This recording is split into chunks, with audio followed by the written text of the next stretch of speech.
wait for people to get. Nosotros también. We're currently standing outside the White House, where a crowd of probably 1,000 or more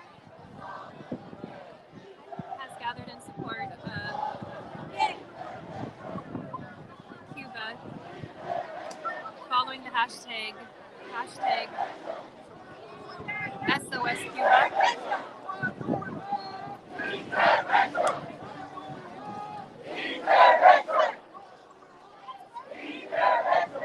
What we're hearing them say is, what do we want? Intervention. This is Shama Bartlett. I'm reporting with CJTV down in front of the White House, where Cuban Americans and allies have gathered to petition the United States government to help step in the crisis in Cuba right now.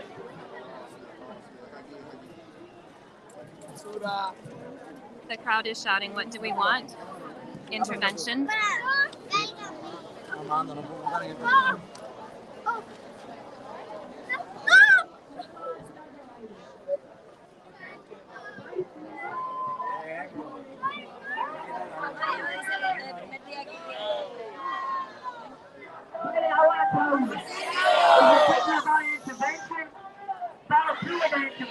Don't keep thinking about it. Just do it. Because one more second you think is one more child that dies. Be a president and honor and do it for our people. For the Cuban people, come on! ¡Libertad! ¡Libertad! ¡Libertad!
Down. I'm coming to you live from in front of the White House, where a crowd of probably 1,000 plus have gathered in support of hashtag SOS Cuba.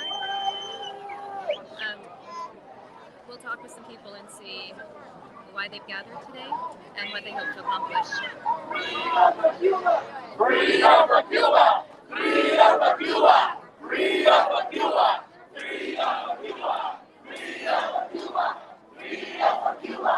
Crowds have been gathered all day here in front of the White House. They're here to petition that the United States government help intercede on behalf of Cuba. Let's see. Hi. Hello, Olivia.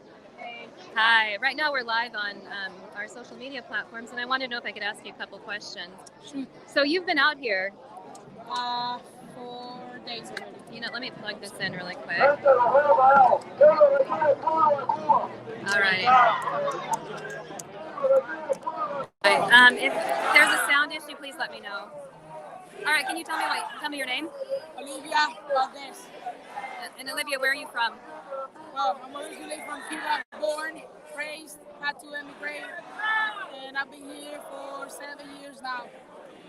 For the people that don't know what's going on, tell me what's happening in Cuba right now. Let me show you this.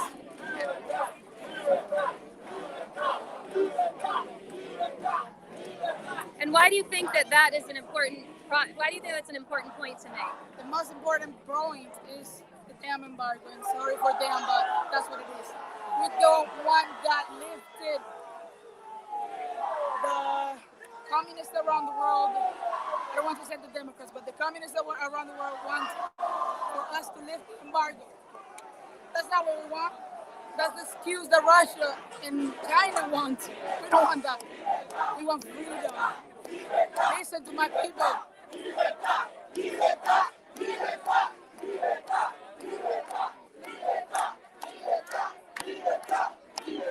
Now, why do you think the crowd has chosen to gather here at the White House? What better place for the president to listen? And what would you like the president to hear? What message would you like him to hear from you?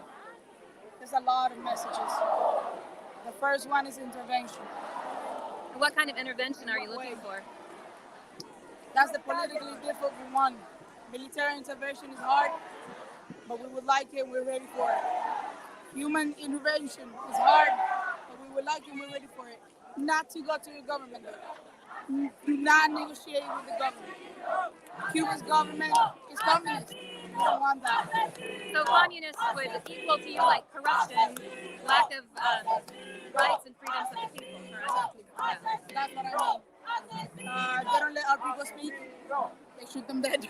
What's happening right now? So it's a landmark. In maybe 30 years, there hasn't been this type of protesting in Cuba that we've seen starting on Sunday. I think it was July 12th. The 11th. So what has happened to the protesters and the demonstrators that came out that day? There's a bunch of videos I can show you. The main thing, they get shot at. The second thing, they get beaten. They get taken away in prison. Some we don't even know where they are, just missing. What else? They go to their houses. They threaten them.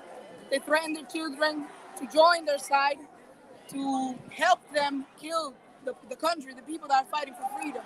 If they don't do so, then their parents get the murder. Nobody knows about it. Nobody cares. Now, why is it that America doesn't know as much as they should about what's going on in Cuba? Because there's a lack of information that Cuba doesn't want to leak out. And how is Cuba keeping that information from getting to the world? They're doing everything possible to shut down the internet in whatever way they can. The internet they provide, already gone. The internet we are trying to provide, already blocked. That's why they cannot tell us exactly how is it going right now, because they keep shutting it down. It's crazy to think that just 90 miles off the coast of Florida, off the United States, is an island country that has been essentially completely cut off from the world, completely cut off from the flow of information. It's a true reality. So how long have you been out here? 4 days now. 4 days? Yeah. And so the crowd here, do you think they represent people from mostly Miami, Florida, or they from around the United States? I've heard the people that talked. New Jersey was here, Virginia was here, Florida, Texas, Arizona, maybe somebody from Georgia, but I cannot fully remember. Those are the specific states that I've heard so far. Okay. And the majority, yeah, Miami, of course. Come That's to the Miami. majority.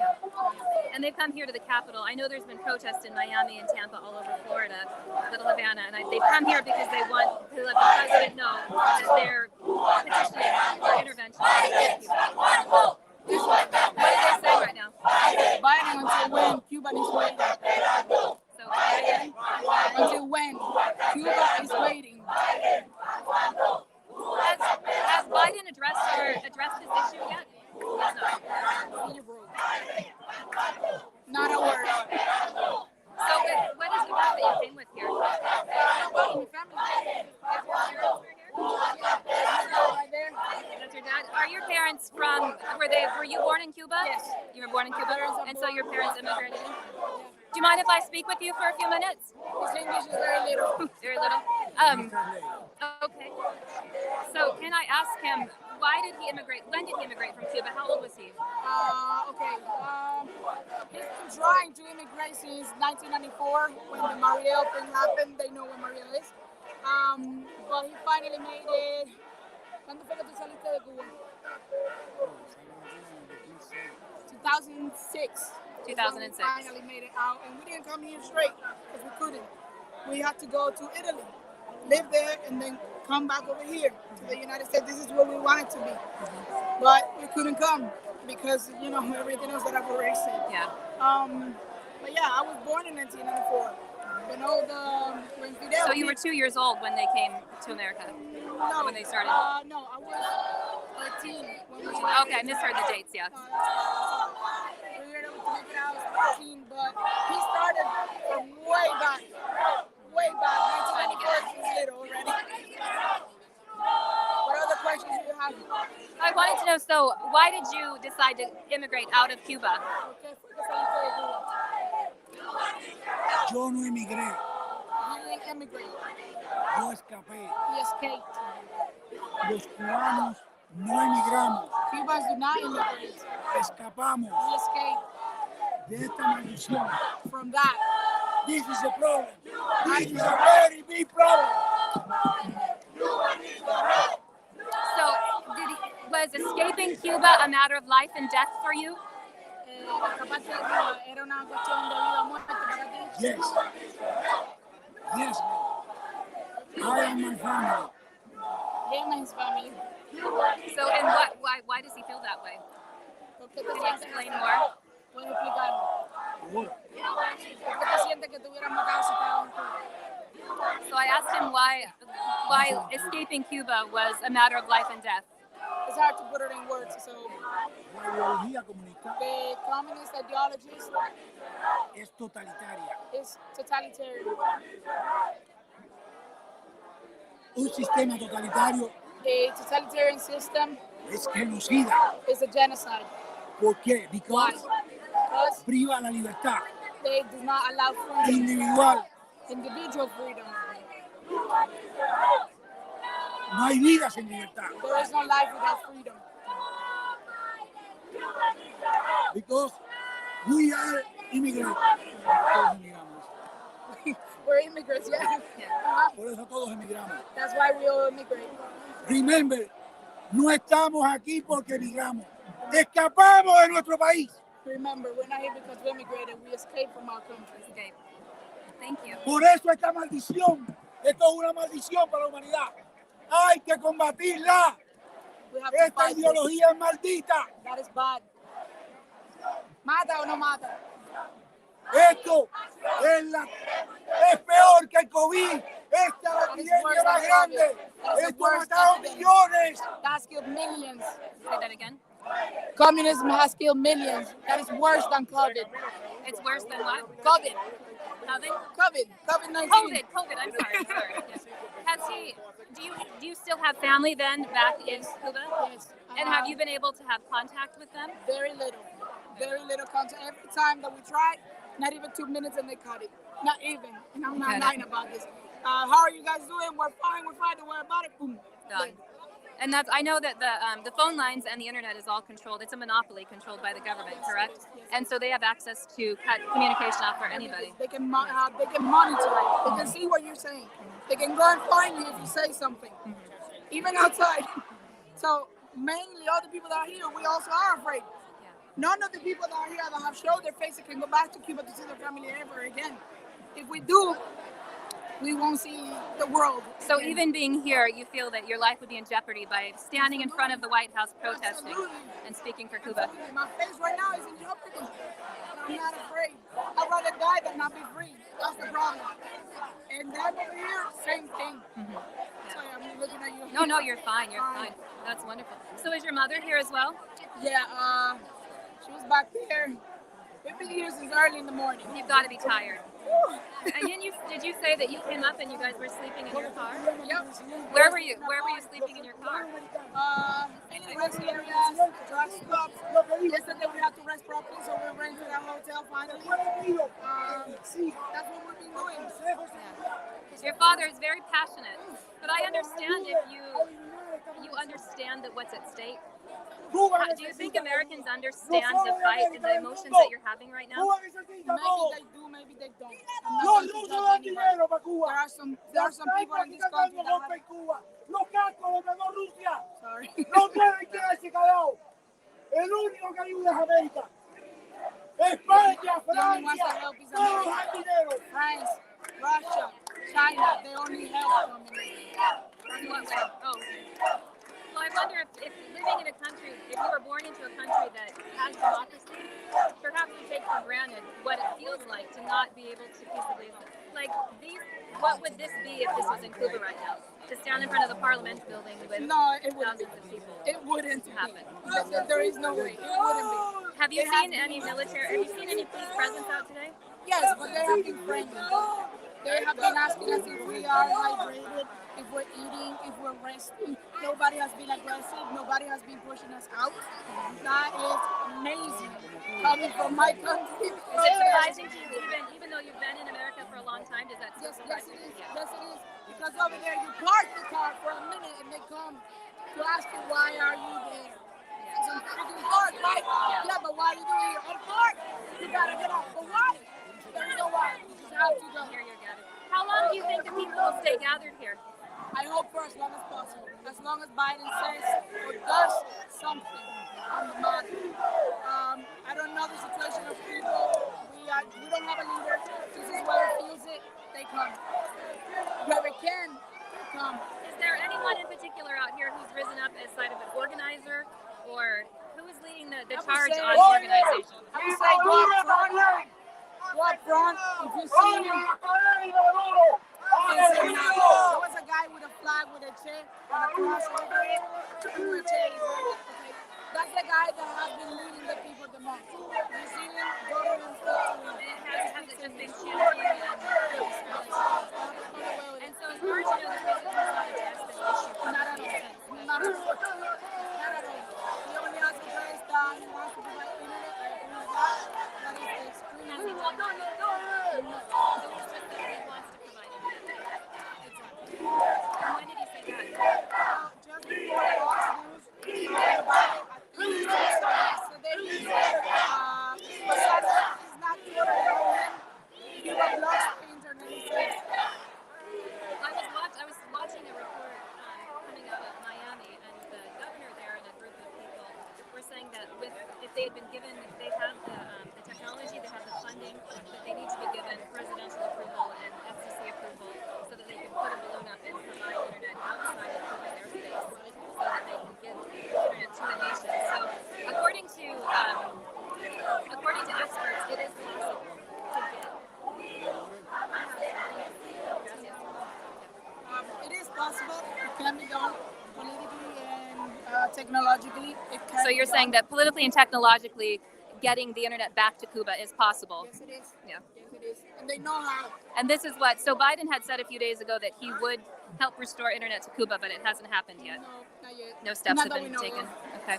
Well, you would know since your family is Oh, yeah. there. Oh, yeah. And trust me, even getting the information for them to access it is hard because they don't have it. They have it only for 2 minutes, if anything.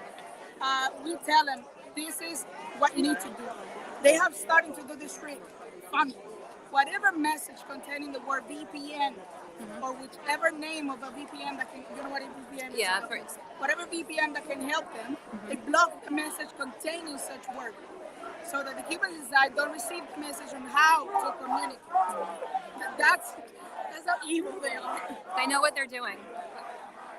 Well, thank you so much for talking with us, Olivia, and blessings to your family back in Cuba. Hopefully they stay safe and protected. Sure, absolutely, absolutely. I'm going to try to find someone. Go ahead. Thank you. Let me get this on here. Can you do some?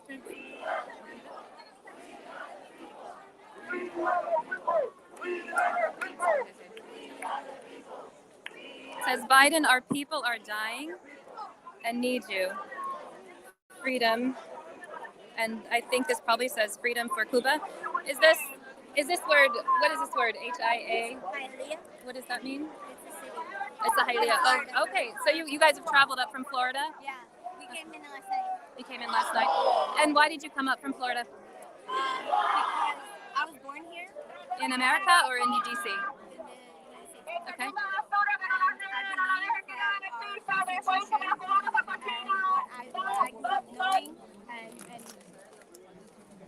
It's okay. I believe in freedom. Is my the face? It's okay. I was born here and I believe in freedom, and therefore I believe that other countries should have freedom as well.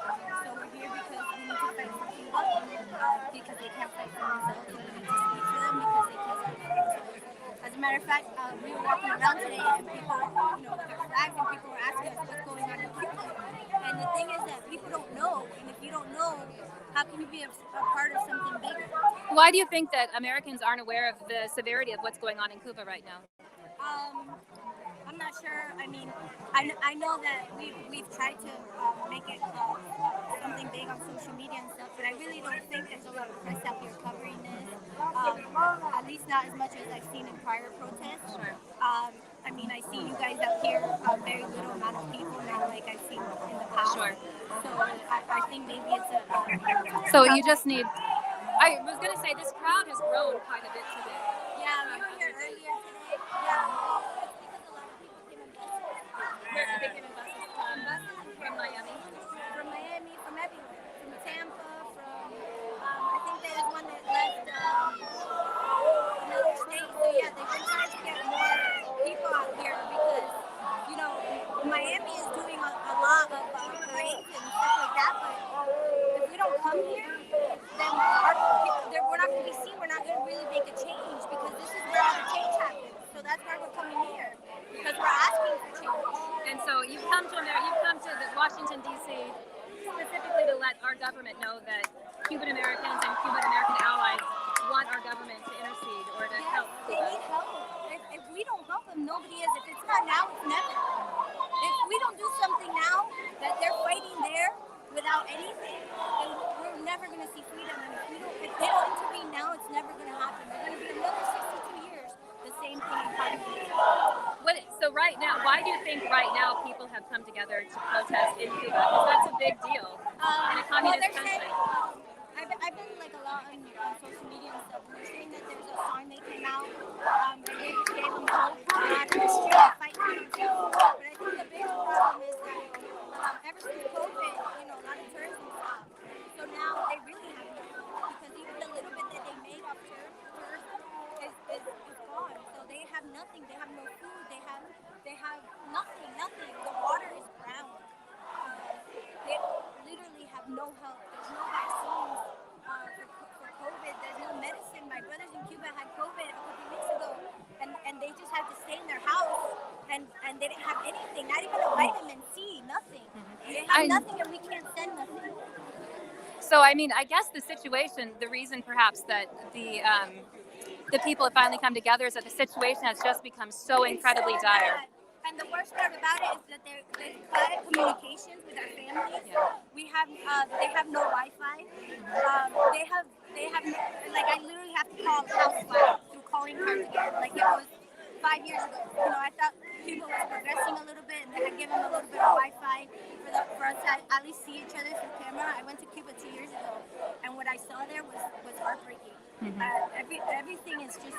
And since then, it's just continued to deteriorate. It's just worse. It's just so much worse. I noticed you have a Trump 2024 hat on. Do you feel like it would be handled differently if we had a different political? I mean, considering the comments that were made, Trump posted something on he made a comment reference that now is the time to intervene, and Biden on the news the other day said that he was considering, but right now that it's not going to happen.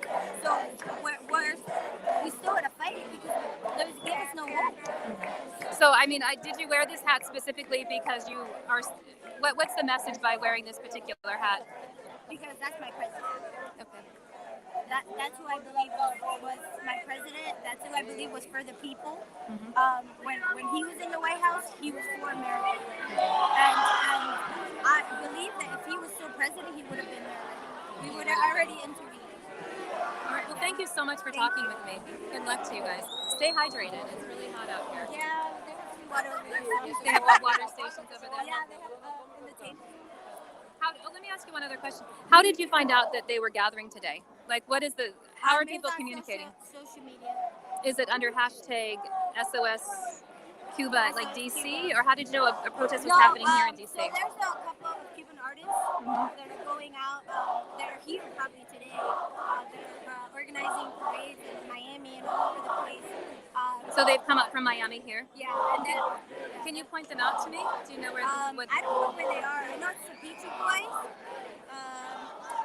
and I know they were here earlier. Actually, if you go on their social media,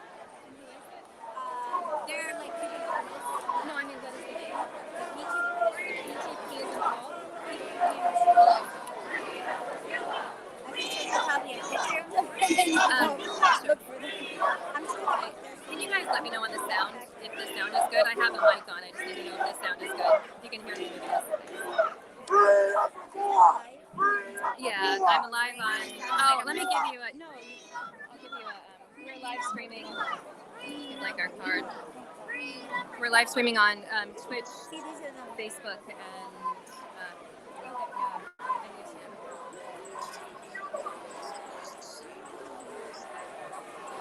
They've been at all these parades, all these issues. Yeah, that's one of them. There's two. The Beachy Boys. Those two. And this is live right now up there. No, this is on YouTube. See, I'm seeing Alejandro Gonzalez. That's both of them there. Let's turn that towards this.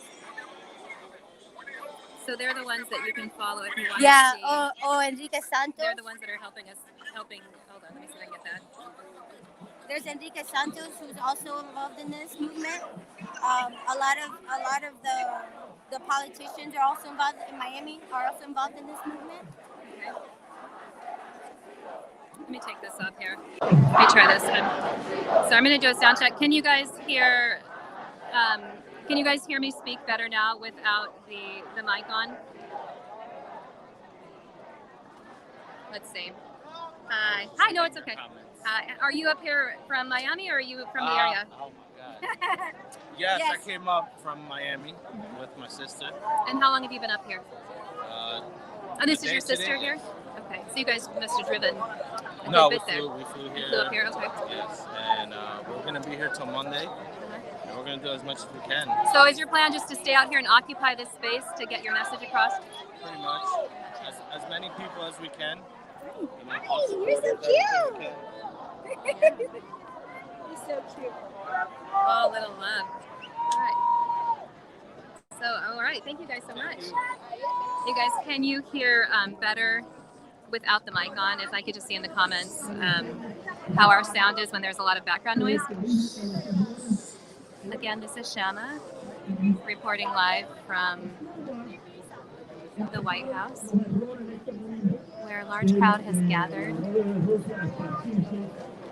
to support hashtag SOS Cuba.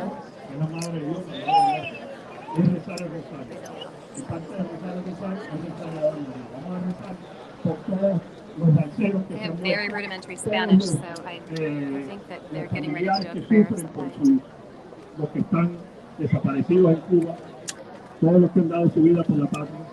Y una cosa más, aquí en este país, en esta nación, que estamos pidiendo ayuda, pero no cuenten con Dios, cuenten con la Virgen, porque ellos tienen también, no tienen poder, ellos tienen también aquí, desde el 6 de enero, tienen prisioneros políticos en celdas de castigo en este país. Vamos a pedir por ellos y por su familia también. Vamos a decir una María.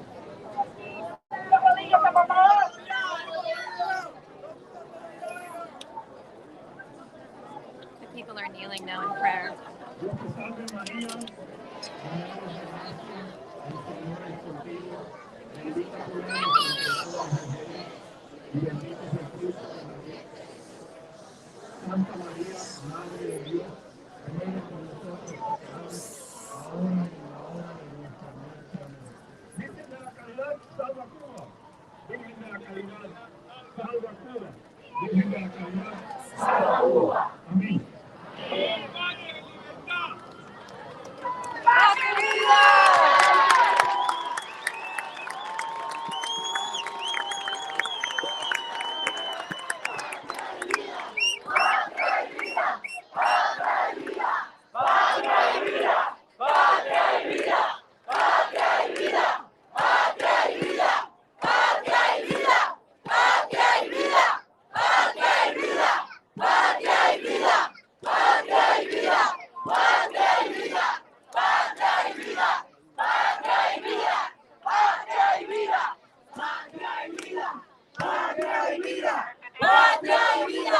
Patria y vida. Patria y vida. Patria y vida. Patria y vida.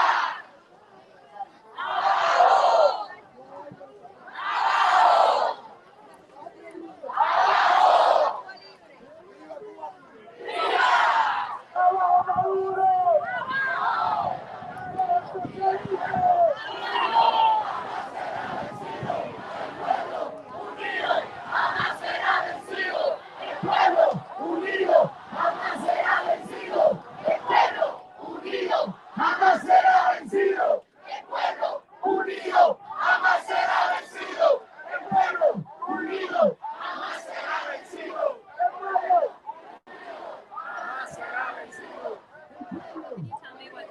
Can you tell me what they're shouting? Never going to be divided.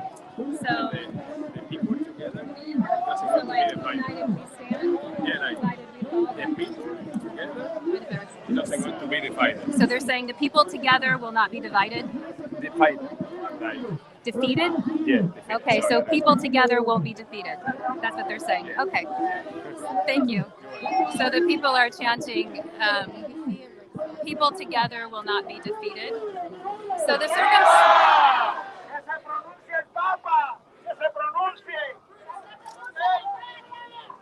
circumstances that the people are protesting against is there is rampant food, the lack of food in Cuba. There's a lack of medication. Since the COVID pandemic has hit, living conditions have continued to worsen.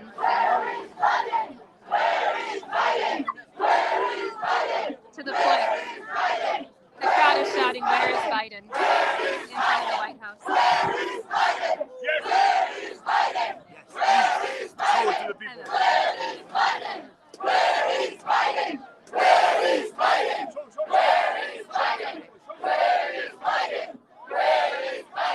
So we're standing here in front of the White House in Washington, D.C., where a group of 1,000 to several thousand have joined together to petition the U.S. government to intercede on behalf of Cuba right now.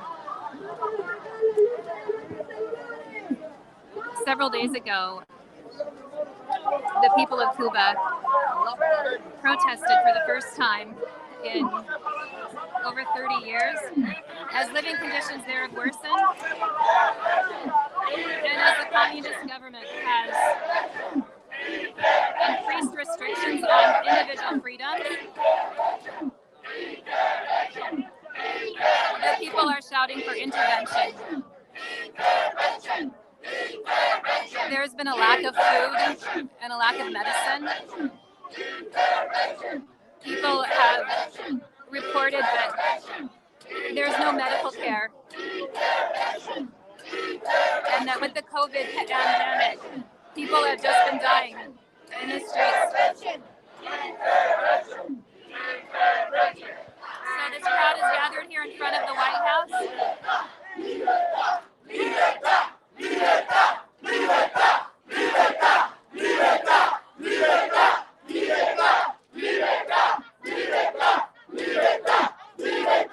They're calling for liberty and for Biden to intercede to help the people of Cuba.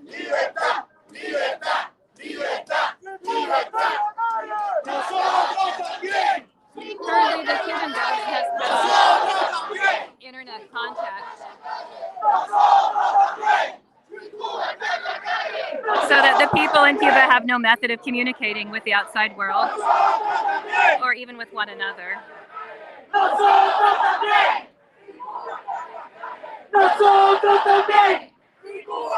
There have been protests like this all across the United States, particularly in Florida, in Little Havana, in Miami.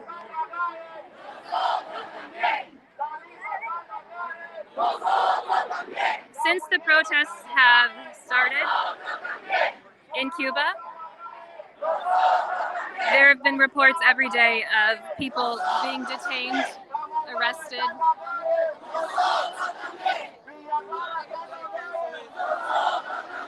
and oftentimes killed.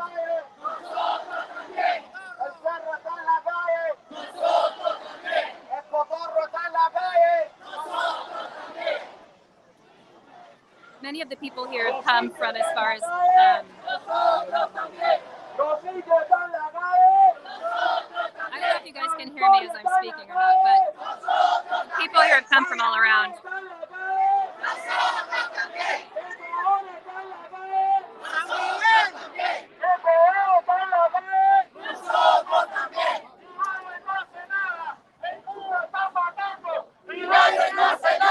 En Cuba están matando y Biden no hace nada. En Cuba de If anyone knows what they're saying, feel free to translate.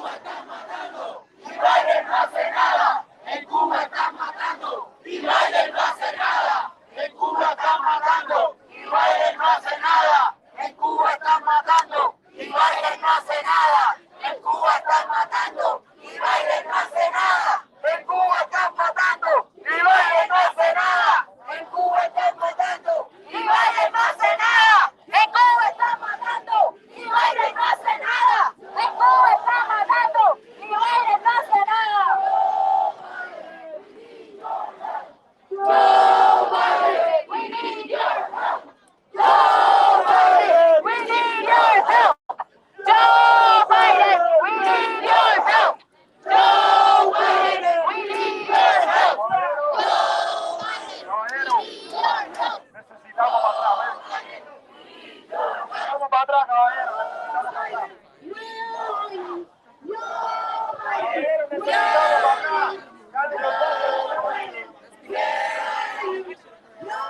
Thus far, the protest has been incredibly peaceful, but it looks like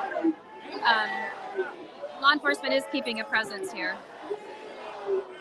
They'd like us to move back.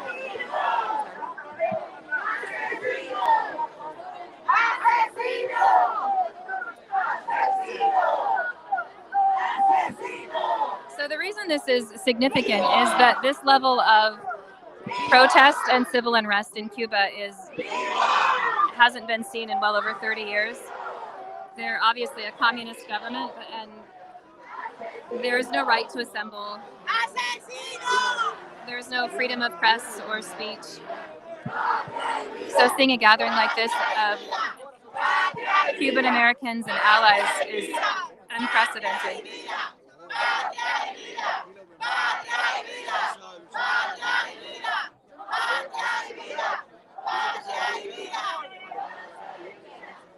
Can anyone in the comments tell me what they're saying?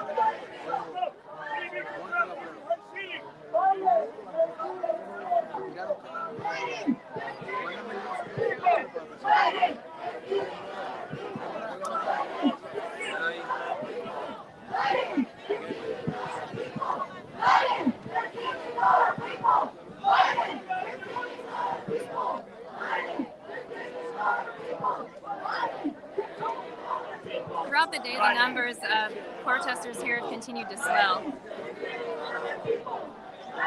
There's people. We're seeing flags from Cuba and Venezuela as well.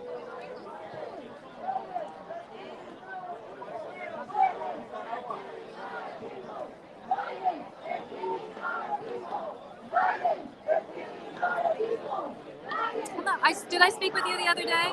No, sorry.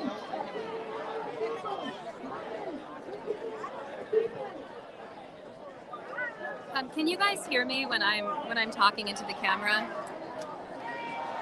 I can't tell. Yeah, so today CJ was in California covering a protest out there. And this is Shama, his sister, and I'm down in Washington, D.C. covering the hashtag Cuba. It's upside down.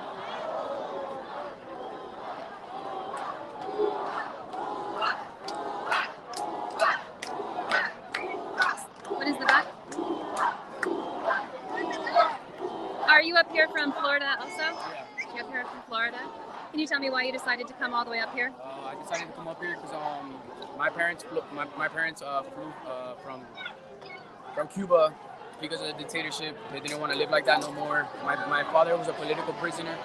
He was granted asylum. We were able to come over here to the United States because he was granted asylum because he was a political prisoner. He was encaged various times and tortured various times. So I'm here for them. I'm here for all my ancestors. Everybody that has fought the good fight, and we're here for them to make a difference in their future. Thank you so much.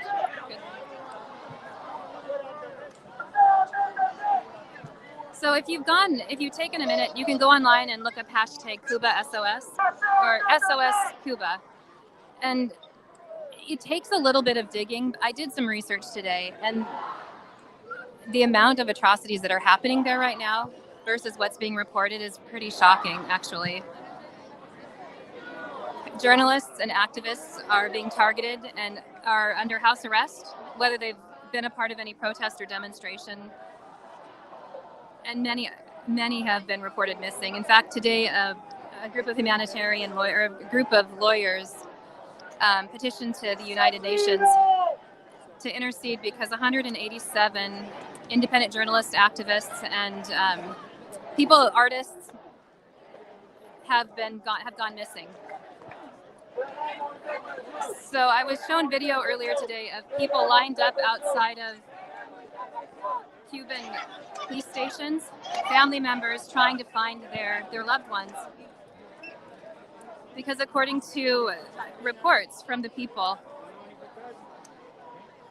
citizens have been dragged out of their home, and the boys are being forced to enlist in the military, and anyone who could be seen as a dissenter is imprisoned or disappears. And that isn't coming from the government or official channels. It's not even what we're really seeing on mainstream media. But if you look up hashtag SOS Cuba on Instagram, Facebook, Twitter, you'll see videos that have been leaked out. And again,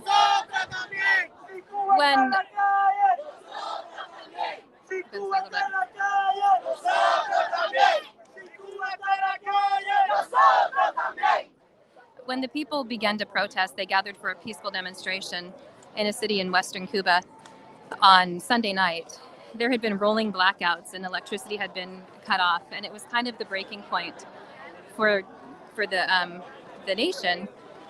For years, the standard of living had declined to the point that there is rampant starvation, and there isn't medication, there isn't hospitalization. And with COVID, there hasn't been vaccines available, and without tourist dollars coming in, the economy has continued to suffer. There's also a communist government, so people's civil liberties are not, they're not there. So all of that has kind of boiled together and come to a head. And on Sunday, a group of protesters or a group of citizens came together and had a demonstration. And the government's response to that was intense and violent against those demonstrators.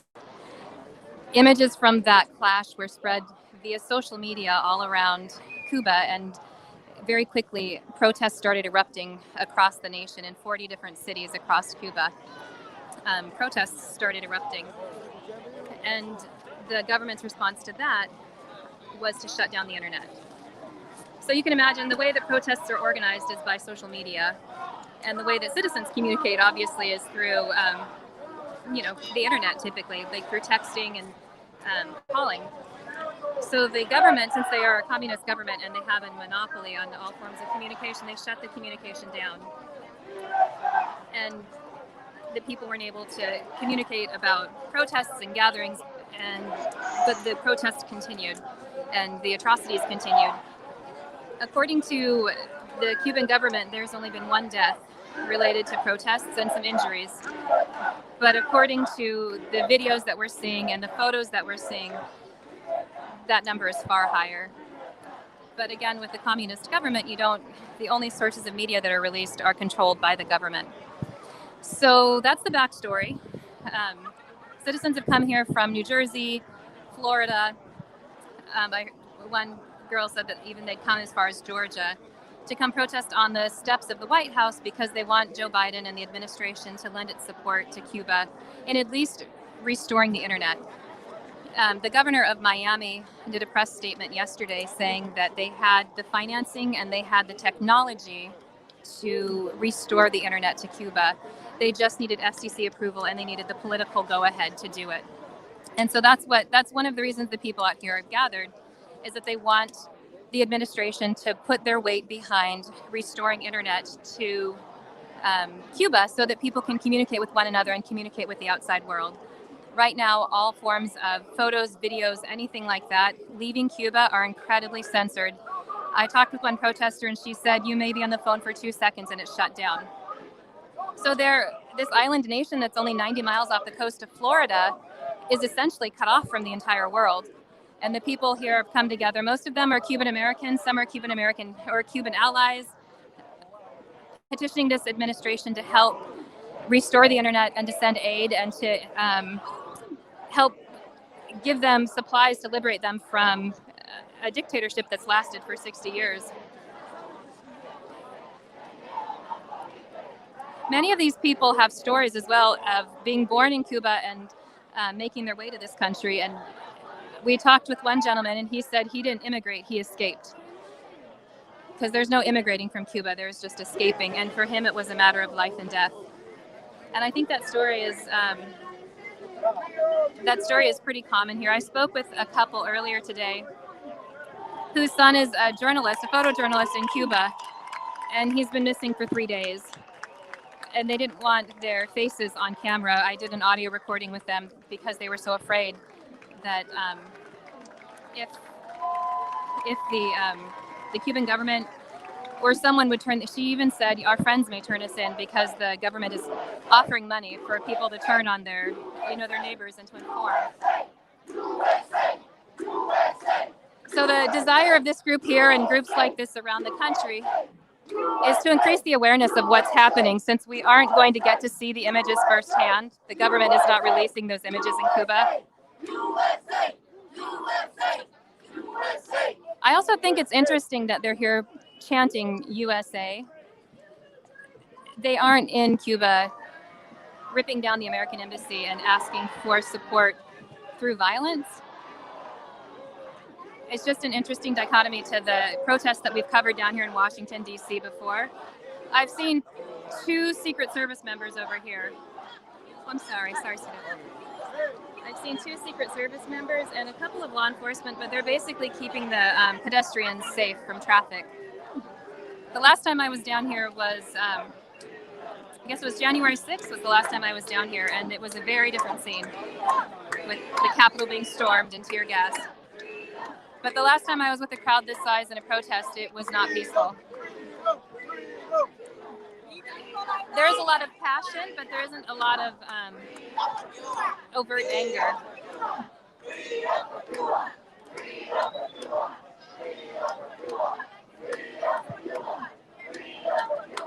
So currently in Cuba, they are continuing to protest and doing as much as they can, but it's a communist government with very harsh penalties for civil disobedience.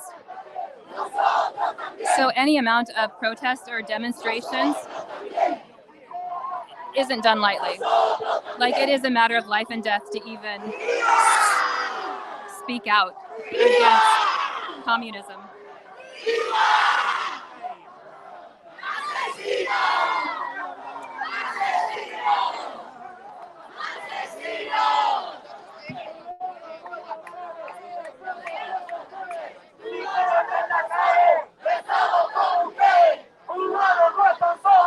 Estamos con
Right. So Cuba, you're not alone. We are with you. We are with you. So Cuba, you're not alone. We are with you. Are you here from? Are you from this area? I'm from Cuba originally, but I was living in Florida You're from what? since 2004. Okay. I just arrived in Florida in 2004. I just came from Florida. Oh, you're down from Florida. Tuesday. Okay. I have been here since last Tuesday. Do you plan to be down here for? How long do you plan to be down here? Until Cuba is free. Until Cuba's free.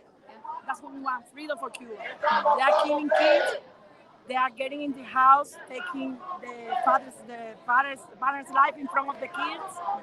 If they're taking kids to put in front of the people, Cuba, that is protesting in the street. If they don't want to do it, they cut her ear, they cut the finger in front of the other kids, and they force them to do that. So what she was saying, what she's saying is that in Cuba, they are going into homes and taking children, young boys, and putting them in front of the line. And if they don't participate, then they have ears cut and fingers cut off. Is that correct? I just didn't know if they could hear you guys. That's correct. Yes, Cuba, you are not alone. We are with you, is what they're saying. Yes. Yeah. Yes. Thank you so much. Thank you. So I did see the comment up there from somebody. They said, yeah. So they're chanting, "Cuba, you're not alone. We're with you." I've seen in the comments someone say, "We need to take care of our own country first." And I'm curious to know what you guys how would you respond to that? So they're shouting now, liberty. Libertad is liberty. So what would you say to,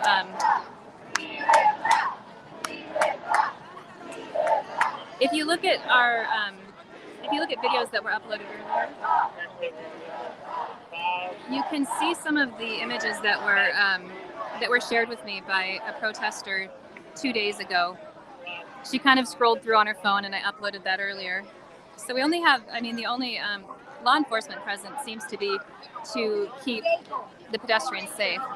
But anyway, there are, if you look at our website, or you look at our page, you will see some of the things that the people are talking about, with violence being met with, or violence happening against the government. And again, remember, the protesters that are in Cuba are unarmed. They may have sticks and rocks, but the government is using lethal rounds to cut them down.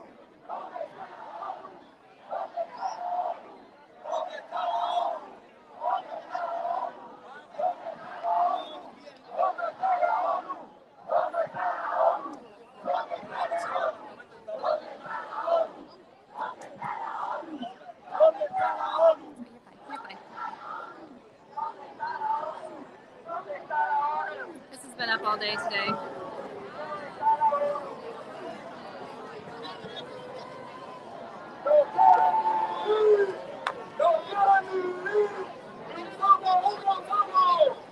Yeah, if you'd like to share the stream, we would appreciate it. If no matter what your political beliefs or opinions, you can't help deny the passion of these people and the desperation they feel to see positive change in their country. I've heard stories today that I just can't even, it's too much.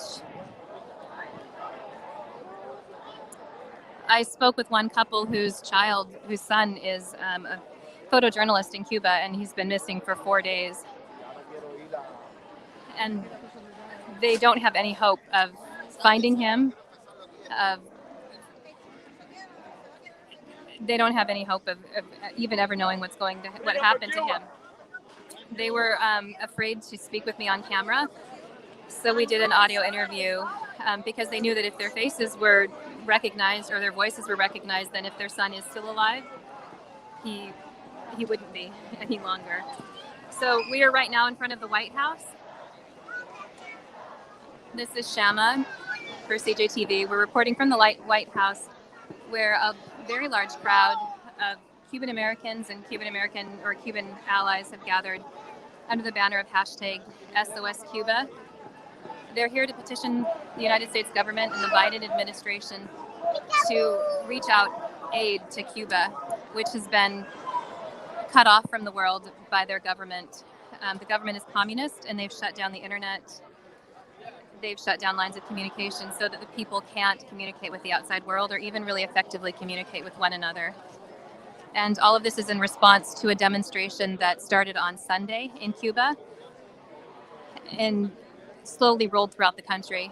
If you look at the news, you'll see there's protests like this going on in Miami. They're also happening in Canada, in Spain, and across the world. But realistically, the amount of information and the awareness of this situation isn't very high. Like, it took some digging to find all the information that I found today. And so they're having gatherings like this, hoping to increase awareness so that people will talk about it and perhaps encourage the government to help them. Because they're an island nation. They've been cut off from outside contact. They're weaponless in a communist country. So that's the passion that the people are sharing, or that's the message they're sharing, and their passion is, you can feel it. So earlier this week, Biden had said that he would consider restoring internet to Cuba. So far, no steps have been taken, but the governor in Cuba did a press release earlier this week stating that they had the finances, they had the technology, they just needed approval from the administration and FCC approval to launch. One of the options was to put a balloon off of Cuba, outside of Cuba airspace, that would provide internet to the country.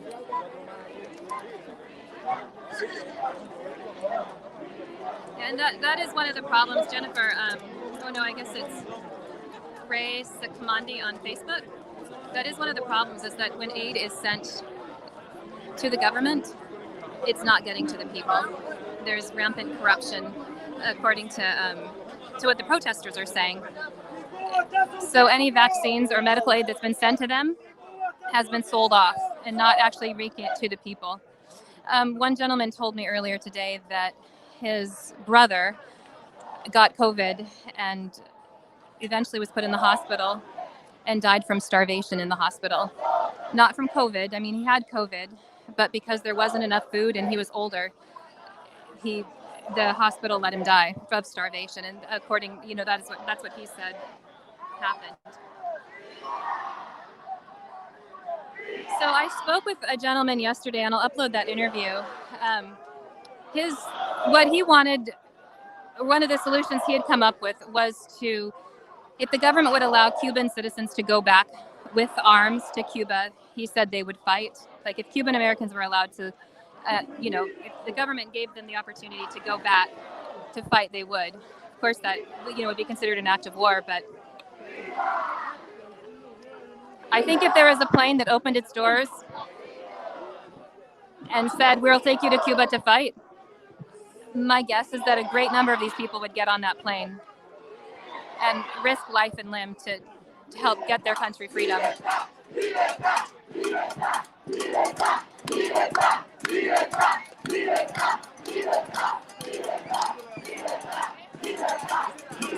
Because sending aid only really goes so far, I would think, because the government is so corrupt.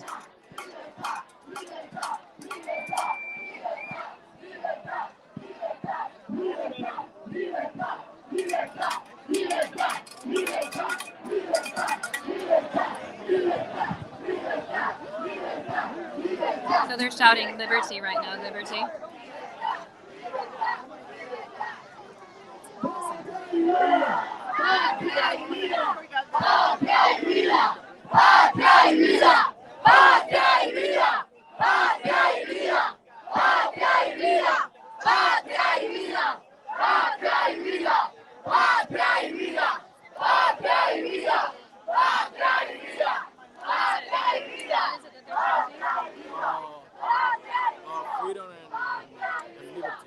So they're okay. So they're saying freedom and liberty.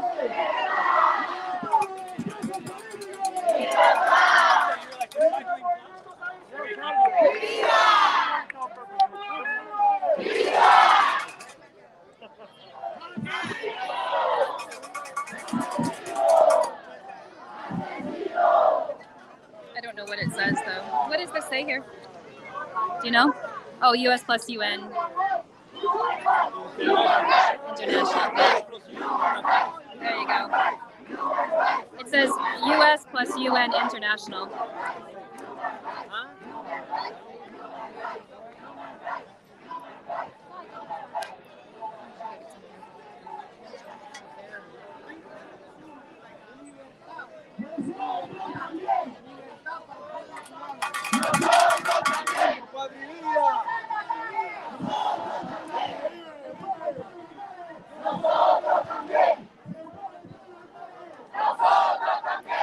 I'd like to interview more people, but a lot of people aren't English speakers.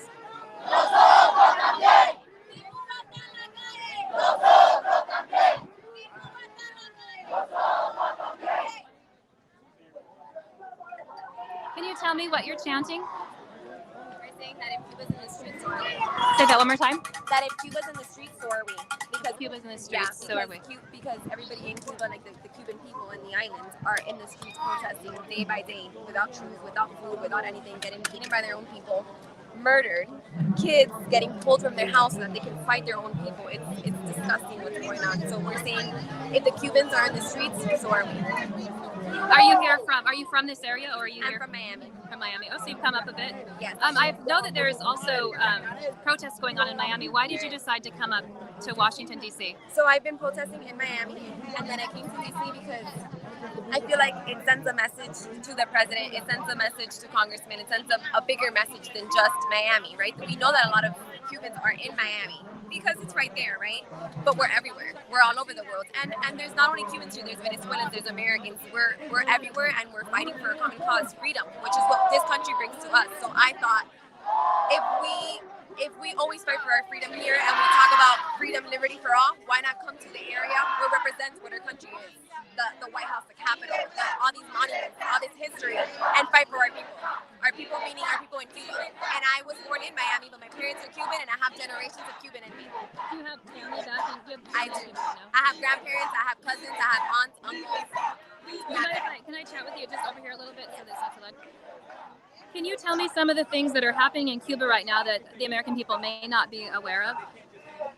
So besides the fact that there's no food and the inflation, we talk about inflation, we think similar to inflation here, and it's not. Something that could cost a bag of rice, let's say, that per se can cost on a regular, like let's say $5, is not costing $20. The Cuban people don't have that money. They make hour lines to get maybe something, and they get to the door and then they say, there's nothing, you gotta go home. They're dragging their own people, civilians, they're dragging them out of their houses and forcing them to fight against the others, because if not, it's either them or the rest. They're beating them to death. They've pulled people's eyes out, they've broken their teeth. They've told the doctors that they can't help anybody that comes into the hospitals that's been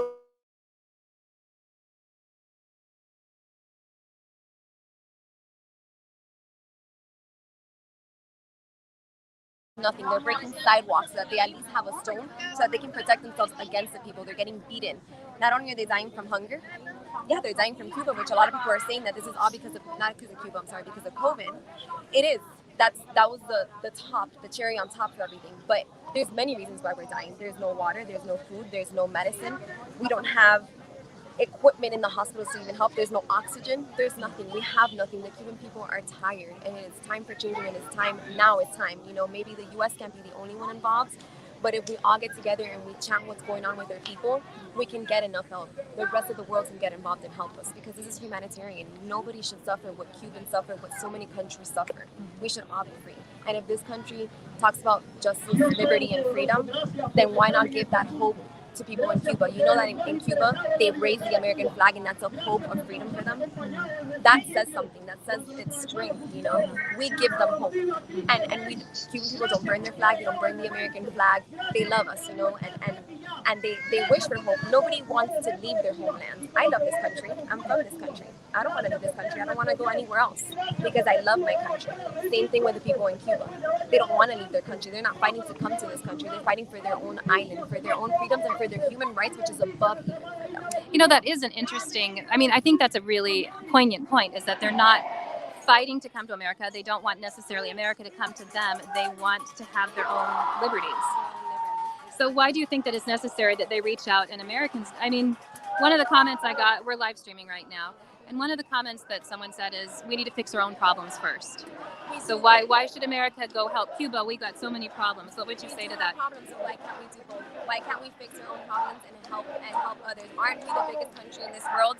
Don't we dream and talk about all these, the right to help and the freedom to do so much? Why not do both? We can do both. We can help what's going on here, and we can help what's going on there. When the Black Lives Matter situation was going on, right? And some things were wrong. Just abuse of power. Let's not even talk about Black Lives Matter. Injustices with the police, with the system. No country's perfect. We all know that, right? But I was there and I fought for the freedom that I have to help the world. You know, yes, we can't drown helping others, but it doesn't make us less human, and it doesn't make us less American to help the rest. We're not going to drown to lend some help, to just broadcast. You know that the Cuban people don't even have connection. They have no internet. They took their electricity. They took everything so that they can't communicate with each other. And their president is telling them that nothing's going on in Cuba, that it's paid. Cuban, you know, that America is the problem, that the embargo is a problem. It's not. It's never been about that. Cubans have been dying prior to that, you know? And I think there's nothing wrong. I can help you and still help myself. Can I not? Can I not be having a terrible day and having a bunch of problems at home and see someone struggling and go help them? I think that's what it is to be human. Forget about where you're from. It's just about being human. Humanity. It's a good message that it's about being human. I looked online and I saw there are reports. People are saying that, mainstream media is reporting that what Cubans want is that the embargo is to blame for some of these things. Oh, sure. But what I've been hearing from protesters like yourself is that it's not about the embargo. It's not about COVID, that it's so much bigger than that. It is so much bigger than that. Think about COVID's been around for like a year and something, a year and a half. Were Cubans not dying before that? Was there no medical attention before that? You know, and Cubans like to say, which is true to an extent, we like to say that Cuban medicine and education is great. Yes, but there's no resources.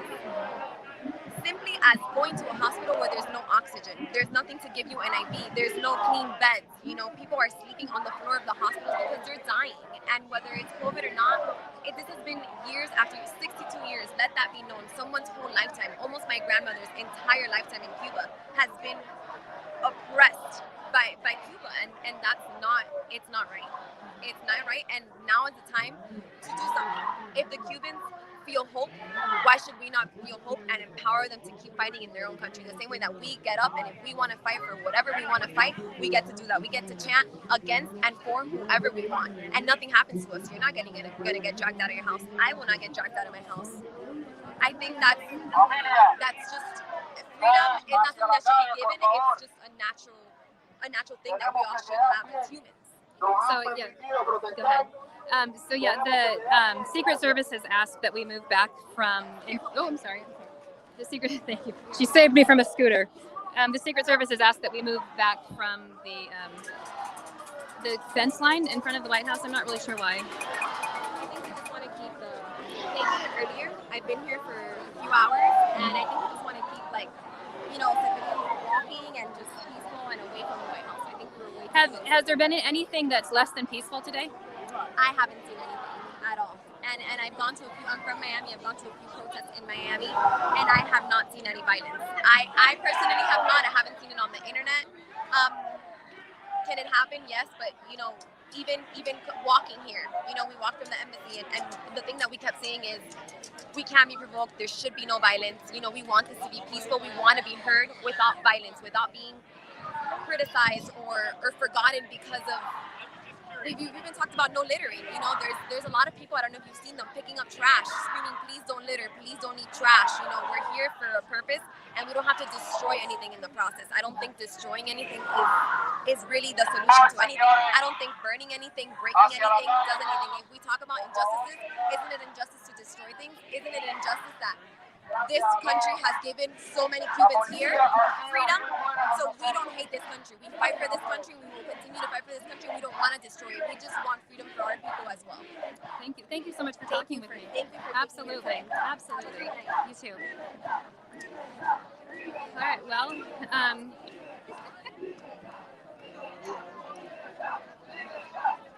I don't know. I'm sorry if the feed got choppy. I'm not sure why it did that. I'm trying to get the flash to turn on right now. I'm sorry.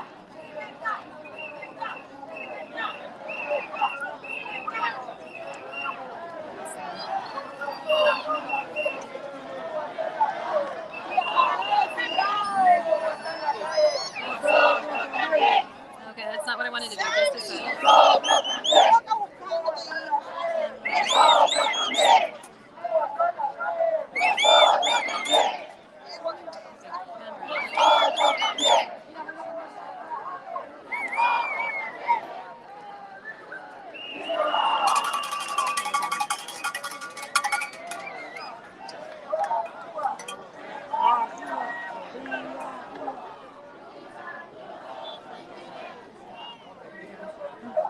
Freedom for Cuba! Freedom for Cuba! Freedom for Cuba! Freedom for Cuba! Let me get away from the White House a little bit to see if our feed improves. Freedom for Cuba! Freedom for Cuba! Freedom for Cuba! Freedom for Cuba! Freedom for Cuba! Freedom for Cuba! Freedom for Cuba! Freedom for Cuba! If I move away from the White House a little bit, we might get a little better service. Are there questions that you have for the people gathered here?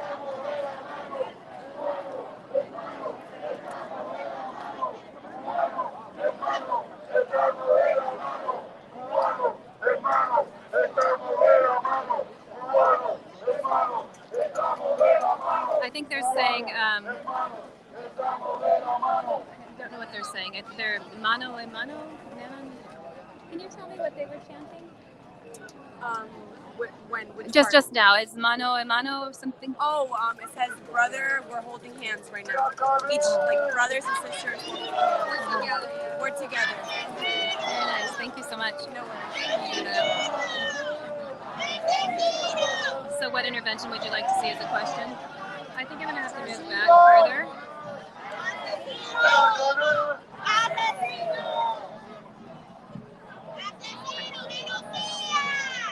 Is the signal still rough?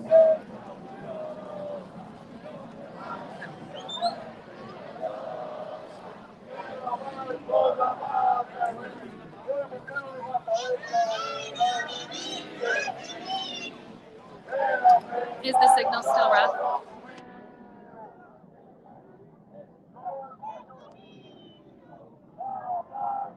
All right, as long as the sound is good.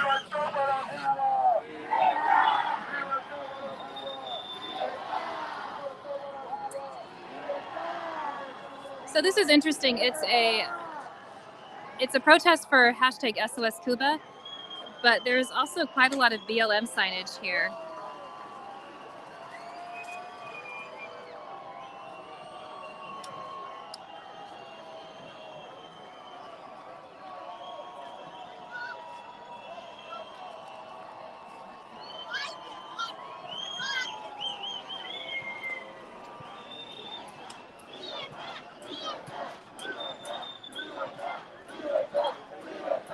Is this your station? Say that again? Someone. It's someone's. It's not yours. You didn't set this up. Considered as a station, more than a station, besides another station. What's that? Besides another station. What is this one here? You're a reporter? Yes. Which part? Independent media. Yeah. And are you here as a protester today? Supporter, just here. You? What's that? You around here? I'm from this area, yeah, and I'm just here documenting this. Have you been down in the DC area long? Kind of. You're a man of the world, huh? What is this? Oh, good times there. I was just looking at your hat. I have a bunch of hats. You find the right one. What did you say? I have a bunch of hats if you find the right one. You find the right one. Where are you from? Me? Where? I'm from here. You're from here. You have an accent. From here. My father-in-law is from Hyderabad. Oh, you're from Hyderabad? No, my father-in-law. My mother married a man from Hyderabad. Yeah, so I hear a little Indian accent there.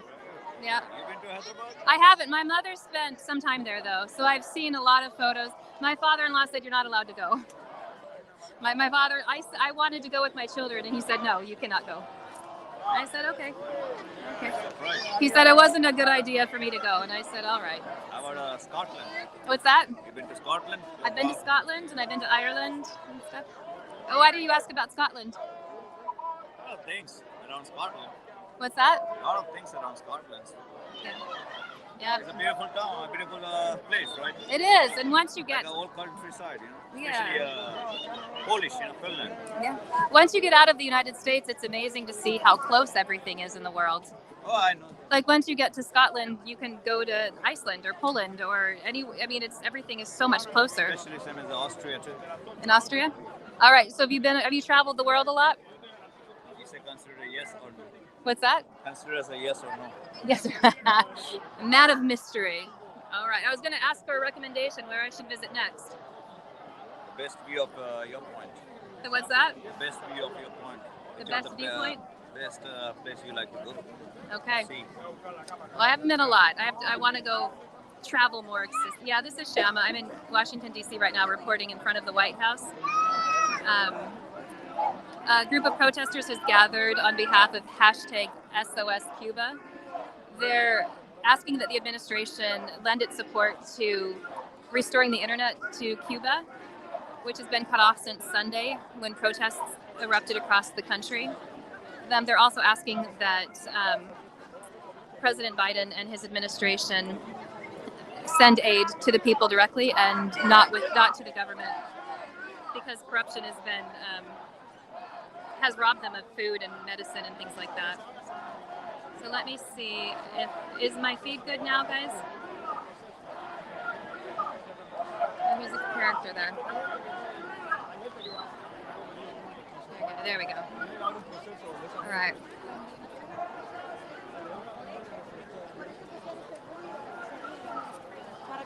Can I speak with you guys for a moment? Yes. Perfect. Let me see if I can see. Could I ask you where you're from? Cuba. You're from Cuba? I like that response. I get it. Are you from the Washington, D.C. area now? No, I'm from Jersey. You're from New Jersey? They're from Miami. Miami. She's from Miami. Miami. How did you guys know that there was a protest here at the Capitol today? Well, it was obvious. The Cuban regime is killing the youth that went to the streets peacefully to protest. The Cuban people are not protesting because of food shortage. They're not protesting because of the COVID. They're protesting for the lack of freedom. Freedom of speech, freedom of action, economical freedoms, zero. So these new generations, 15, 20 years old, that they went to the streets of Havana, they didn't grow up with Fidel. They don't believe in Fidel. They don't care about the communism ideology. They don't care at all. So look, young people here supporting, they could tell you what's going on in Cuba. Tell them. Have you been to Cuba? Yeah. You have? Okay, so tell me. Well, first, I've been here for like 7 days. You've been here at the Capitol for 7 days? I've been the only kid protesting and yelling. That's my voice. I'm also a singer. I'm an artist. Are you? Yeah. So in Cuba, you don't got rights at all. You don't have the liberty you have here. Like you can't, like in Cuba, I wouldn't be able to talk to you. What would happen to you if you did talk with somebody from media? I would probably get arrested. I would probably get thrown. I would probably get thrown to the floor, to be honest. Yeah, take your drink of waters. Just 1 second.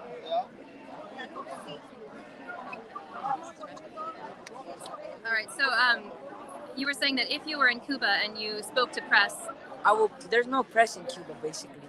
We don't shoot him. No, we don't shoot. We don't tell what's happening. Really, the president shows the image. He sells the image to the people, like the people in the U.S. Like you guys know the beaches in Varadero, right? That's basically another attraction for tourism, but he doesn't show what it's really like living in Cuba. There's the people are miserable. They don't have food. They don't have medicine. They don't have freedom. They And can't that's what we're speak. doing here. And in Cuba, look, she's gonna show you pictures. They are killing our kids. They are killing teenagers. They don't respect the mothers. It's people that the mothers don't know where they are, in what conditions they are. Okay? So, Cuban people who are in this country, we are very grateful with this country, but we need somebody to help us. Biden have to help us. We need human rights in Cuba. We are not fighting for anything else, okay? This is about human rights. They are killing kids, older people. People can't speak. Show the pictures. The entire world is missing understanding the message that we're sending. I'm going to show something because I believe people need to know. This is what's happening in Cuba. Say that again. This is what's happening in Cuba. Kids are being killed. People are dying Can I right say now. this again? So tell me the story behind this photo. That is a 13 years. Sunday, July 11, it was something that happened in Cuba I never had before. After 62 years, people wanted freedom. Now, the kids inside, kids, young people, adults, everybody decided to go to the street and ask for freedom. Of course, Díaz-Canel, which is the president, didn't like that, and they started pressure. So they start hitting people, they start killing people, everybody got crazy. Now, they have the maximum, how you say police? Okay. The Like the maximum militaries. police, the militaries, the one that they're allowed, and the president said, if they say something, you don't like it, so kill them. I'm sorry for my English, it's not the And best it's like way. six or seven police, okay, with just one people, okay. Somebody hold you, okay, and they come in and push you. 7, 8 people with just one person who is just asking for freedom. Cuban people don't have arms. We don't have guns. We deserve respect, And by the way, I want to say something pretty important. That 60% of the Cubans are black. We respect black life because black life matters, but we need help, okay? Yeah, So but are you what I back to- believe is Black Matters. They can help us, but the one who can help us is the president. This is something that's happening in Cuba now. People are being killed in front of their kids. Okay, we have the proof of that. John Biden has the proof of that. Everybody has the proof of that, but they're not doing nothing. They're not doing nothing, and what we're asking is for help. And it's been enough we had sure. I'm very hurt because social media, they're not helping us. Nobody's helping us. There is no news here. We need news enough. One day, one person died. And not because it's black, not because it's white. One person, one human being died. And all the news, they saw it. They were going crazy, and the news that were there. Now we're here. We're showing what really matters is that human beings are being dead. Kids are dying. We have everything, every proof. If they need a proof, I have it. I'm here waiting until the news come here. I believe it's unrespectful, very unrespectful. The news are not here. So is your goal to be out here today? Sorry, No, I'm it's okay. getting emotional. Absolutely, you're passionate, and that's something I've said to the viewers is the passion that I'm feeling out here. There's definite anger, but not anger against one another. It's just passion. It's not anger, it's passion. Please don't get Desperation. confused. People, the Cuban people, we're family. I don't even know these people here, and we're taking care All of of each us are other. brothers and sisters. I came from Miami alone. Even if like we don't know each other. Right now we call each other primo, which means cousin, or madrina, which means godmother. Like we call each other that, but we don't know each other. We just met like 5 days ago. We don't care. We're not related, but we're family because we're Cuban. Because you're united. And we are united. That's Thousand all you people can disappear see. in Havana, all over Cuba. And we have It means in English, freedom for Cuba. Okay, this is only that we want. Human rights and freedom for Cuba. It's not what we want, it's what Cuban people want, and they cannot express themselves because they don't have internet right now. It's what we deserve and need. So what we're asking the president to We're put asking the internet to president. help. We're asking the president to get a military intervention. Wait, turn towards me. So is that one of the reasons that they're gathering here in front of the White House is because you're petitioning for military intervention? Yes, we need military intervention. The military from Venezuela and the army from Cuba is killing the people. It's not one army that the Cuban people are fighting against. It's 2 armies that people are fighting against. Let's be honest, if they cannot do the intervention, they know there's a lot of things they can do to help Cuba. First of all, John Biden has to sign something. It's just to put the internet in Cuba because the only way they can express themselves and they can show the world the videos, the killers, and everything is through the internet. And that was the reason. Cuba right now just woke up because we finally had internet. They saw what was going on in the world. Now they say, we're done with this. We're done with this. We want freedom. So you think that it does seem like the internet has played a large part, and social media has played a large part in progressing the Cuban people to want the freedom. Social media and the internet, I can tell you right now, is the key to open, even me. I don't know nothing about medicine, and I can tell you what you need to drink, what you have to do to take care of your health and be better. Just for the internet. And that's what right now Cuba needs. We need them to put the internet because the government shut down the internet. They shut down the internet so the world doesn't know what's going on. And I feel bad, my friends are texting me, what's going on? And they think we're doing something because we're going crazy. Cuban people, we're not crazy. We're passionate. We're family. I'm suffering. Everybody's suffering here for what's going on in Cuba. And we need somebody that's watching here can do something to help Cubans. So let me ask you that. Some of the viewers are asking, what is it that American citizens can do? I mean, they can't help but feel your passion and your desperation. I believe American people, we might say they're crazy. They want to start a war and we cannot do that. I believe that, and I mean, I understand that side because I can put myself in different sizes. But first, if we asking, let's do something. They have the, I don't know, I'm sorry my English, they have a way so they can put the internet on top of Cuba. So I think that's been one of the things I've heard a lot of today is that they need the internet. If they don't want it, if they don't want to put it, easy. Cuban people, everybody's going to put money, we pay for it. Even the person that is allowed to do that said, if they pay, we do it. John Biden doesn't want to pay, no problem, John Biden. Why do you think the administration has been slow I believe the to respond? administration are really slow, first of all, because Cuban government, they want to put the United States, they say it's their fault. They say this. And I'm saying this, and I swear to God, I can feel it. I know the United States is not doing that because they don't want to be like the bad people here. I know the United States, they're not the bad people. I know you're not, but you're the only people that we can ask because we're in this country because we saw that we really can see the human rights. It's done here. So the United States doesn't want to do it because they don't want to look bad. They don't want to say it's their fault. It's not their fault. They never pressured Cuba to do what they're doing. Cuban people did it because it is enough to see how it's the life outside. The person that is talking, I'm born in Cuba and I've been here for 12 years. I know the two stories. I know the feeling, that's the reason I'm passionate. And my family and the people you see here, people's family, they know the difference now. They're screaming for help and for freedom. I'll tell you, I'm reading comments right now, and comment after comment says, please let them know that we stand with them, that we're with them. Thank people you. feel And that. I have a lot of videos here. I have pictures of my show. I know you will scream with us because it's not about politicians. This is about freedom. And even some of you believe in what I'm going to say. Number 11. It's a big, big number. That's the day after 62 years, Cuba went out to the street. I have video here. If you give me time, I can show you later. They were walking for peace. And now there are a lot of people that are being killed just for saying what they feel, what they want. So we don't want that. Cuban people want that. We're the voice right now here. Thank you. Thank you so much for being here and talking with me. I know it's difficult when you feel so passionate about something. You don't gotta be Cuban to know what's happening in Cuba. You just gotta be a human being to feel what's happening. What kind of artist are you? I sing. You sing? Yeah, in Spanish. Yeah. And you live in Miami? Is that what you said? Kentucky. Kentucky? But I came from Miami to Washington, D.C. So you live in Kentucky, but you were in Miami? I and was you in came... Miami, yeah. Okay. I'm sorry. Oh, it's okay. No. It's really important. Okay. I feel bad. They have kids there. Please don't.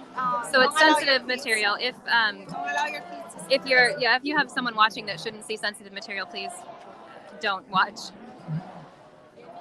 And this is one person in Cuba that is asking for help. We had the video. I'm sorry, we cannot even hear.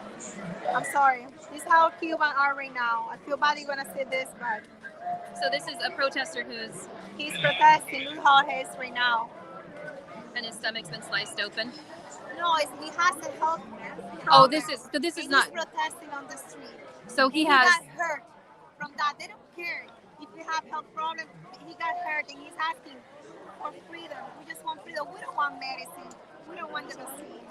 we want and the people from Cuba want freedom. And let me tell you this, they're free already because their mind, their spirit, their decisions are out of Cuba. They're not with the president. It's just that they're in jail. There is no way they can get out of the island. That's all I can say. They're free already. We just need the internet so the world can see their reality. Yeah. Hold on one second, you guys. Is the feed? Is the feed okay, or is it jerky? One second. Is our feed not working? Stephanie, Maybe social media will stop your live video because that's what they're doing. They're not showing people the reality, and they're trying to delete every video that we're putting. They're trying to delete. That can be happening right now. Stephanie, Because they have the European government helping. don't go anywhere. I still want to talk to If you. that happens, let me tell you. Stephanie, should I cut the feed and start it up again? Should I? Stephanie, will you let me know if I should? Sound is fine, feed is choppy. If you'd like to see your interview later, we're live streaming right now, but that's we're with CJTV. And that can be happening. We're putting videos, we're doing the protest, and you can even see this is what's happening. The young people in Cuba that they protested, this is what happened to them. They got shot. These young guys in Cuba, they don't have a knife. They were peaceful protesters, and all they said, they wanted freedom. And this is what the Cuban government did to them. This is what we're here. We want the Human Rights Committee to take Cuba out of the human rights. Cuba should not be allowed to be in the Human Rights Committee because Cuba violates every human life that is there, from speech, from freedom, physical abuse, mental abuse. We have over 1,000 people, right as we speak, that have disappeared in the streets of Cuba, and their mothers don't know where they are. And all they chanted was freedom, L for libertad. So please let the world know this is a very important issue, and it touches our heart. We're here for the young people. I left Cuba very young. I was blessed to leave the Miserable Island. That's a prison island. You live in that island, you're in prison. You cannot speak, you could not own your own business, you could not say what you want, do as you wish. You need to do whatever the government tells you and whatever they like. If you do if you're saying or doing what they don't want you to do, what I just showed you, that's what it will happen to you. Repression. Black Lives Matter said that the problem with Cuba was because of the embargo. The embargo allowed Cuba, the Cuban regime, to buy medicine and food as long as they pay. They don't pay China, they don't pay Russia, they don't pay El Club de Paris. Cuba likes everything donation for free, while the Castro family lives very wealthy lives, and the population and the young people have nothing, not even a bicycle, not even $20 to take their girlfriends to the movies. It is horrible what has gone on in Cuba for 62 years. Thank God to internet, now we're seeing the images of the disaster, of a lost, wasted socialism, communism country for 62 years. The ideology of being communist does not work anymore. Thank So you. I have something here that everybody had wrote because I know everybody gets confused. They know Castro, they know the story with the United States. And this is not about that. This is an issue that happened after 62 years. Let's say that very important. And let's get this clear. Cuba has no embargo because embargo is who's gonna tell them you cannot do business with the United States. But it's more than 185 countries where Cuba can do, can do a business with.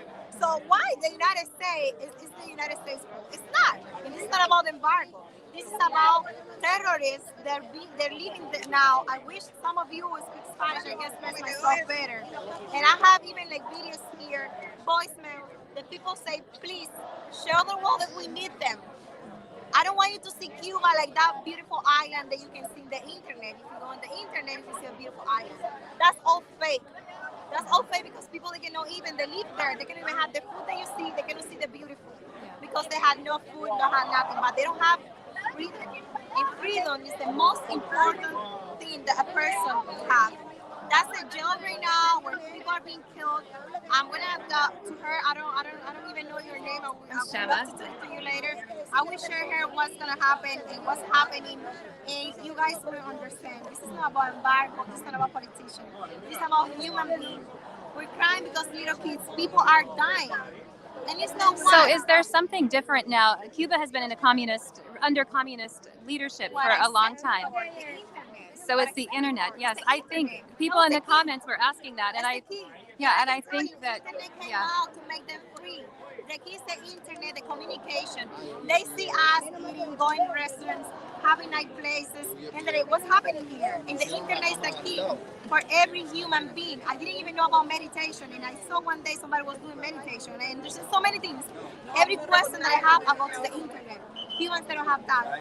Sometimes they don't even know what's going on. They don't even know what's happening. So until recently, though, the internet has been in Cuba, and now that the government has stopped They it. shut down the internet, and we're asking here for help to put internet in Cuba. That's all we need. Internet in Cuba right now. And yes, we want the intervention, but we don't want war. We want peace, and we want to save our people. Actually, we're asking them, if you cannot do it, if you cannot pay for it, at least allow us to go. I'm from Miami, and there was more than 100 boats, and people that won. They said, we go. And the government here said, no, you cannot go. What else are we going to do? Keep watching the videos, people dying? Do you guys think that's, I'm a human. And I can't stand. I don't even know about politicians, but every camera that I see, I'm gonna say it. And I'm here. I can share everything at home. So if people at home, if the people watching wanted to access sources that weren't controlled by communists, what would be the websites they would go to? Instagram, you put hashtag SOS Cuba. And Over there, He SOS works for the Spanish TV news in Miami. Oh, hello. And his English is good. If somebody should be able to say, Sure, and he explains it. Tell about the son. Patria y Vida was also something. Okay. Hi. So you're up here from Miami? Yes, we came today to be with the Cuban people, supporting the Cuban people, and it's very important for the people that don't understand really what happened in Cuba. The people in Cuba are not in the street because they have hungry or have a vaccine. They are in the street because they need freedom. They need freedom, and that's why they are singing Patria y Vida. Patria y Vida right now is the song that has mobilized millions of people inside Cuba. And by the way, today I just got in Washington, D.C. I took an Uber, and the Uber driver is a guy from Texas. He came from Ukraine. Her parents fled the operation, the communism in Ukraine. And you know what? The guy knows Patria y Vida. Because Patria y Vida is what the people in Cuba are stand for. They need freedom, and they need the capacity to be free from the regime. It's not about asking what we need. It's about what we can do for them. And what is it that you think American people should know about the situation there, or what can they do to help? Actually, the American people have to pressure our leader because they have to know it's a movement in Cuba asking for freedom, asking for rights, asking for human rights, for the basic that we have here, the free expression, the human right, the respect, asking to the police to don't beat the people on the streets. The same that we asking here and that we ask in every part of the world, where the people in Cuba are asking for that. They're asking, please, police, don't beat me. Let me express myself. Let me be free. And if we stand for that, those in Cuba, Cuba stand for us. I'm seeing in the comments here, some people are saying we need to take care of our country first. What would you say to that? Actually, that's very important. We need to take care of our country. But right now, and if you saw the news, I'm pretty sure you will see in both sides, they are asking what happened in this country, what's happened with the free expression in this country, what happened with the media in this country. And also, we're not talking about a country that is 1,000 miles away. No, we're talking about the Iceland. It's 90 miles away that have bounced with Russia, with Iran, with China. Actually, we're asking to think about it. Cuba is a really, really security matters over U.S. because also we have 1 million people from Cuba living just in South Florida. We have Think 1 about million it. in South Florida. Just a from Cuba? million. Just 1 million Cuban. Or 1 million Cuban Americans living in South Florida. More than 1.4 million in all the United States. Think about the power. Think about how many Cuban American senators we have in the Senate. That's why Cuba is important. And also, if you fight against Cuba, we are fighting against socialism in the region, in Latin America. Think about Venezuela. Think about the influence of Iran in our hemisphere. So that's Cuba. That's why it's so important. And when you think what happened in the university, they are teaching about Che Guevara, and Che Guevara wasn't murdered. Wasn't not a fighter for the freedom. Then you are teaching something that is wrong. And it's important to the people inside the United States, in the middle of the United States, in Missouri, in Kansas, in Michigan, in California, in Seattle, know about what the regime could do here in our university when you saw many people pushing for their own agenda and the communist and the socialist agenda. Yeah. I heard you say something about journalism in America and how in Cuba, of course, it's completely limited by the government. Yeah, that's right. So in Cuba, a guy like me. So you work with the media, correct? Yeah, we here in Miami. Okay, over in DC. Yeah, Okay. here in the state. But a guy like me, actually, I have a friend in Cuba. His name is Henry Constantino. He's a news reporter. He write about Cuba. He wrote many papers about Cuba. And you know what happened with him? He's in jail. What is the crime? He committed just express himself, just being a journalist, telling the truth about the regime. That's what happened in Cuba. Are you seeing any of that? So we are live stream journalism, and over the last year, we have seen the reason we started our company was because we weren't seeing truth in advertising. We weren't seeing truth in reporting. I know it's just a small piece of it, but I can understand if we had one narrative controlling every piece of news that was released. Then you have under dictatorship. You have a dictatorship if you allow Facebook, Twitter, or you have the social media controlling what you're reading, what you're watching, what you are seeing. So that's why it's important to have a free expression. That's why it's so important, the First Amendment. And if you stand for the First Amendment, then you have to be against all the people that are trying to avoid the First Amendment in every part of the world. Because then you have so cynical. If you say here, I'm for First Amendment, and you allow the people in Cuba are beaten and are in jail for the free expression. That's an interesting point to say that if you say you're for the First Amendment, does that apply to people who share your same nationality, or do you believe in the freedom of speech, religion for all people? No, that's like a line that people need to decide now. Right. And the free expression, the First Amendment, should be applied for everybody. Same with the Second Amendment. Think about it. What is so important about Cuba? Here in the US, when you have so many discussions about the Second Amendment, if you limit the Second Amendment, you could be ending like Cuba, with the people are unharmed.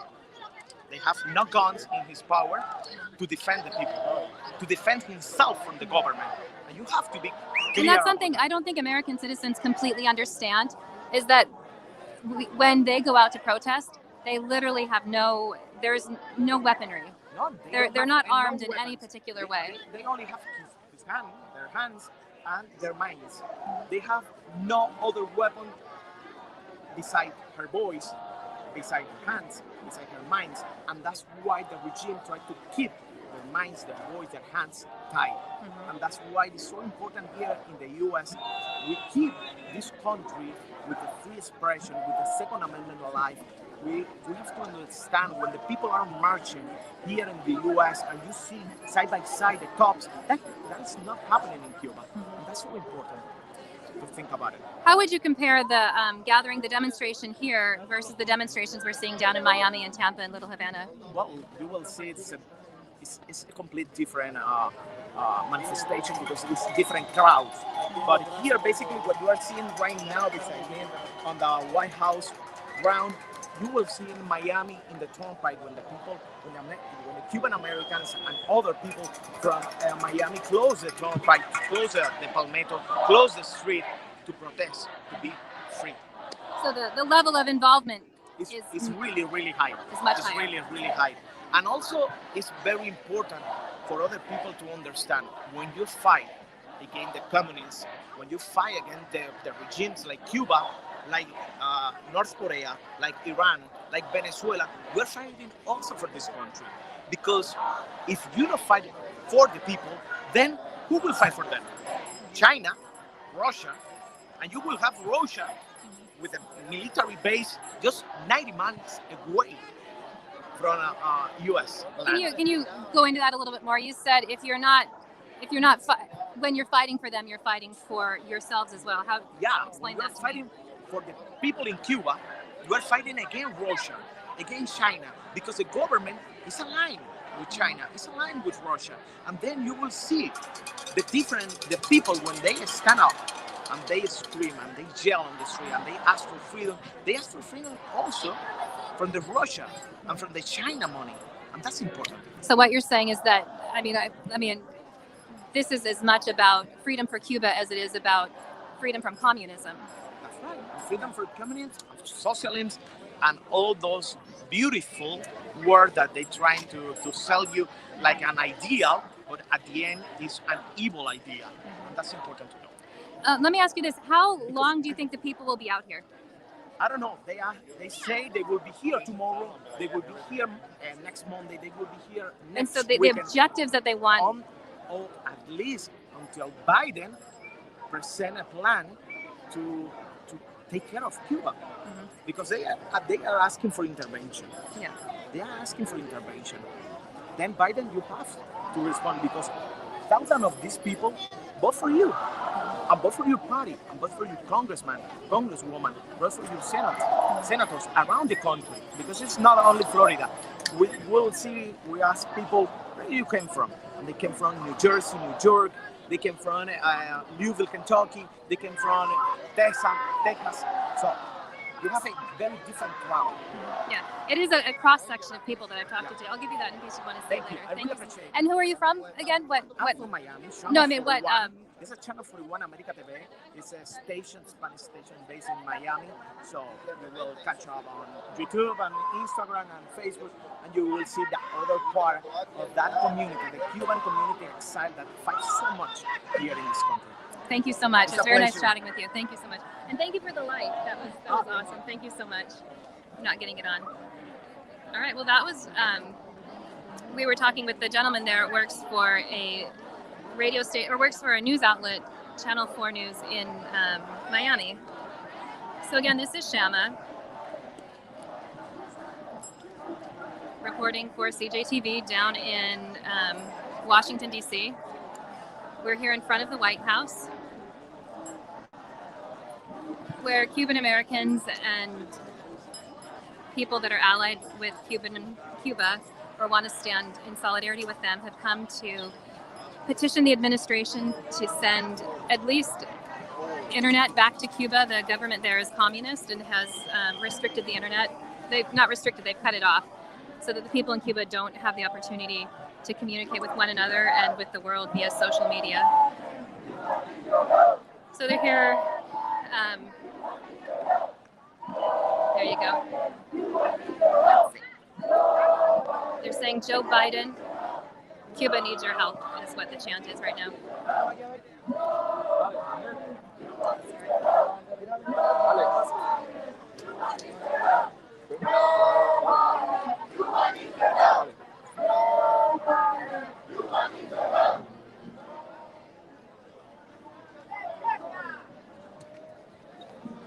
So protesters and demonstrators have come out. They've been here for the last couple of days. Today the numbers swelled to well over 1,000. It might have been like 2,000. It's thinned out a little bit tonight, but all in all, it's been impassioned but peaceful. We've seen some law enforcement, but basically just to keep the pedestrians safe.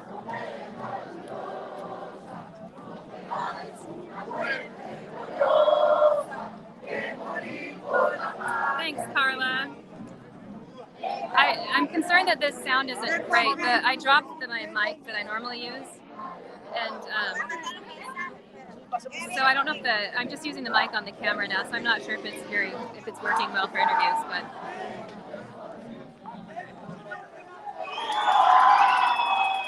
Because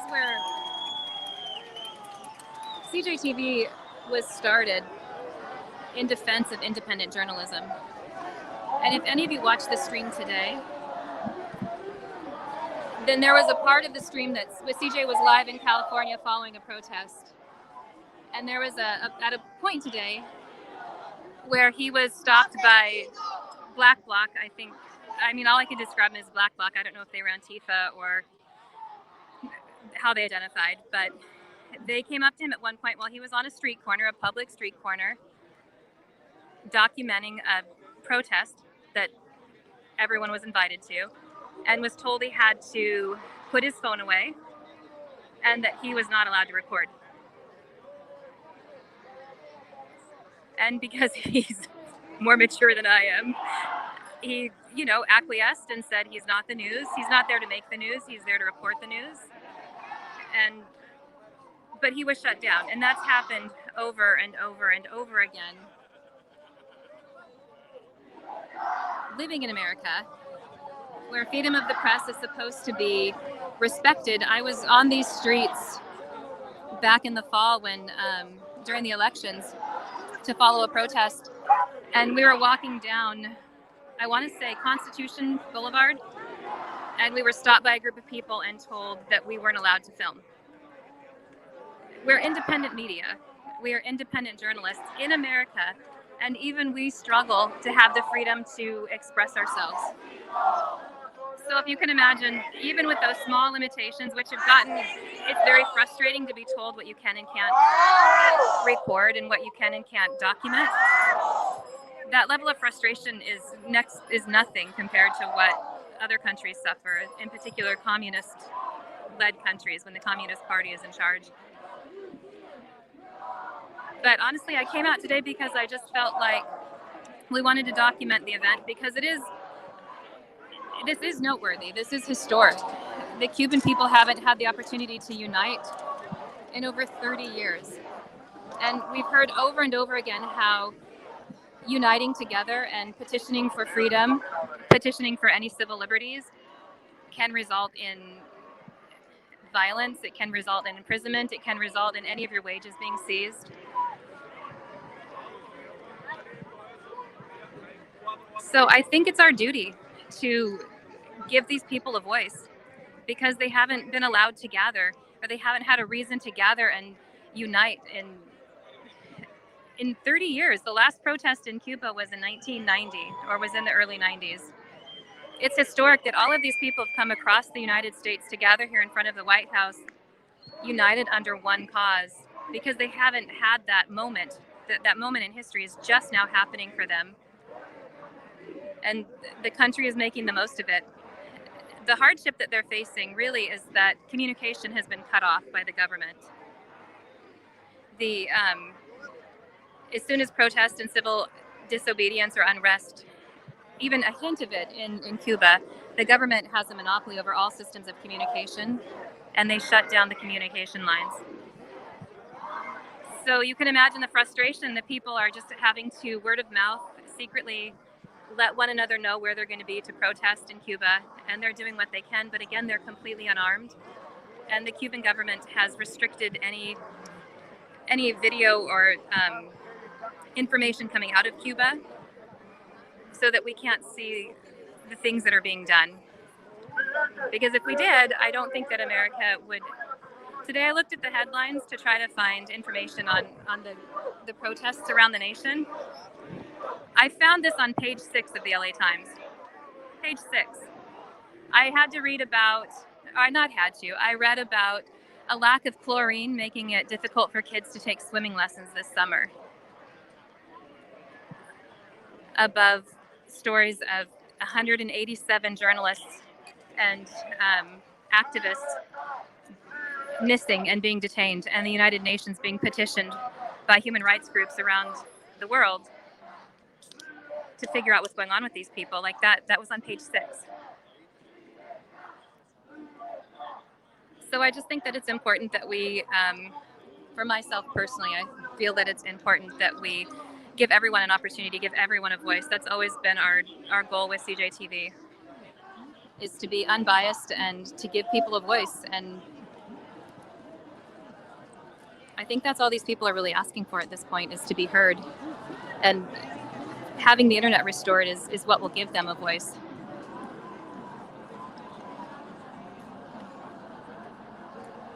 I saw the police came run. I don't know what's happening over here. The police came flying through a second ago on bikes, and ambulances are coming out and stuff. I'm going to talk with this gentleman over here.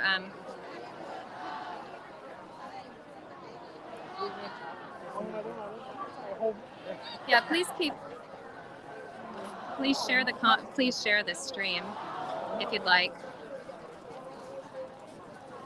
Again, this is all the whole reason that we started CJTV, and the whole reason that we're out doing what we do is because we passionately believe in the cause of independent journalism. And that's getting more and more difficult to find within our country and around the world. So every time you share a stream, a live stream that is trying to be unbiased, or every time you share an artist or anyone who wants to express themselves as an individual, they are supporting that cause of liberty, of being, sorry, there's people behind me.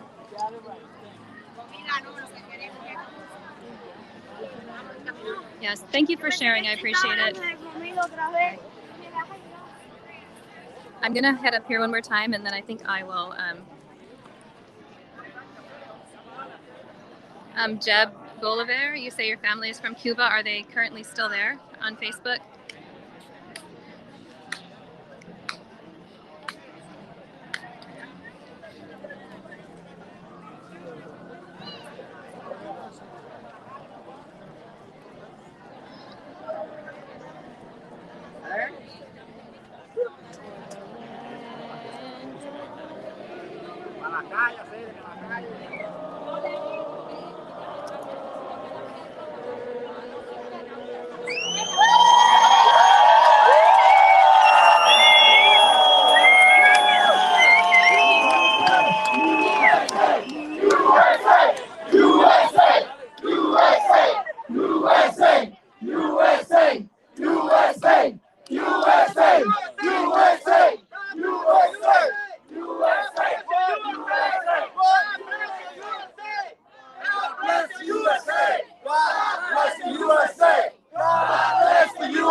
So what they're calling for now is for Joe Biden to, oh, I can't remember what they said. Oh, they're saying, Joe Biden, we need your help.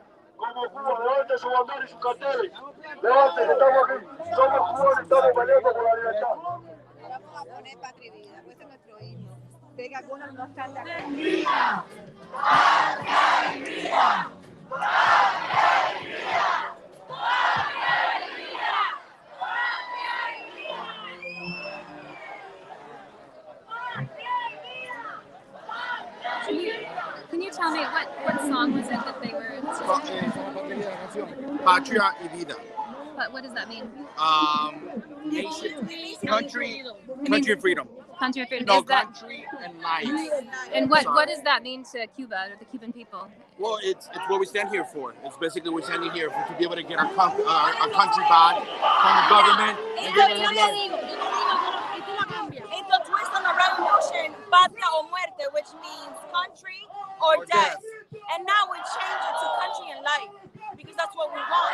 We want this dictatorship to end. It's been 62 years of our people not having freedom of speech, our people people not having food. The Cuban people, the Cuban rich people, the politicians have become rich. For us, the Cubans that bring food and bring medicine and bring money to our Cuban people, but those who have no one here are starving and dying as we speak. Those are the ones out in the street because they have no food, they have no water, and they're getting killed for just protesting as we see as we're doing right now, peacefully. 62 years of dictatorship, no more. We don't want any more. They have to leave the country. We're not asking for a dialogue. We're asking for them to leave the country. Who leave the country? The Cuban regiment, the Castro family, Díaz-Canel, which is the supposed president, but everybody knows it's Fidel's brother, Raúl Castro, who controls the government in Cuba. Thank you. I was going to ask, so this song that they played, is that something that's nationally known in Cuba? It's a new song for the movement. Okay, so that has been written for the movement. That was my It started a movement with that song. It was just a bunch of Cuban artists who got together and created the song in order to bring down the country. So it's Once become again, an anthem for this basically for the hashtag movement. SOS Cuba. Exactly what it become. And can you tell me the name of it again? Patria y vida. And that means? That means country and life. Country and life. Country and life. Were the artists and the creators of this song, were they in Cuba when they created it? No, they're here. They're all over. One of them is still in Cuba, and right now he's been incarcerated for speaking out against the government. Sure. Then you have other ones. One is in Spain. One we have a group here called Gente de Zona, which are in Miami. They actually should be here somewhere. So it was a collaboration between a few artists that came up with this song, and it's basically part of the movement. It's the movement, country and life. It seems that the movement is, I think it's interesting, the movement is much larger than people understand. It's just not as mainstream media. Correct. As it's being advertised. Agreed. The media has been portraying it for different ways.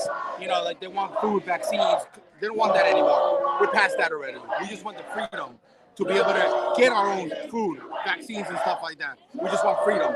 We want to be able to have our own president, vote for our president, have different parties just like any other country in the world. Simple as that. What can America do about that? Very simple. Just go in and say, okay, this country deserves it. So you think a military action needs to happen to remove the communist government? So, yes, I do believe a military action is definitely needed. That's what we're here for. That's what this whole crowd is here for military intervention.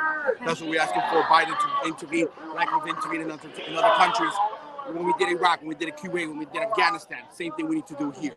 But it's basically mostly because of human rights, humanitarian intervention, which is why we need that military support. So I've heard this comparison before. I'd like you to expand on that a little bit, that we have gone into other countries that have violated human rights. Correct. Why have we been slow to help in Cuba? Is it because it's just now coming to a head, or the people are just now protesting? We've always looked the other way. We've always looked the other way because we haven't voiced it enough. Now, after 62 years, we're finally voicing it. And because we're voicing it, why we're here. You know, it's enough. Enough is enough. And it's time to a change. And change is going to happen now, whatever cost. And so we're all here. We're all going to continue here pleading and begging and asking Biden to, very simple, come out and help us, intervene with us, hold hands with us, and get us back to where we belong. Once the government, so next step, if Biden goes in with a military force, removes the communist government, what happens to Cuba at that point? Democracy. Be able to have a real election, have a real president chosen by the people, for the people. Is there anyone emerging as a leader in Cuba who could help move the country towards democracy? I'm sure there'll be a few people that could definitely step up to the plate. But right now there isn't a figurehead that you would prefer.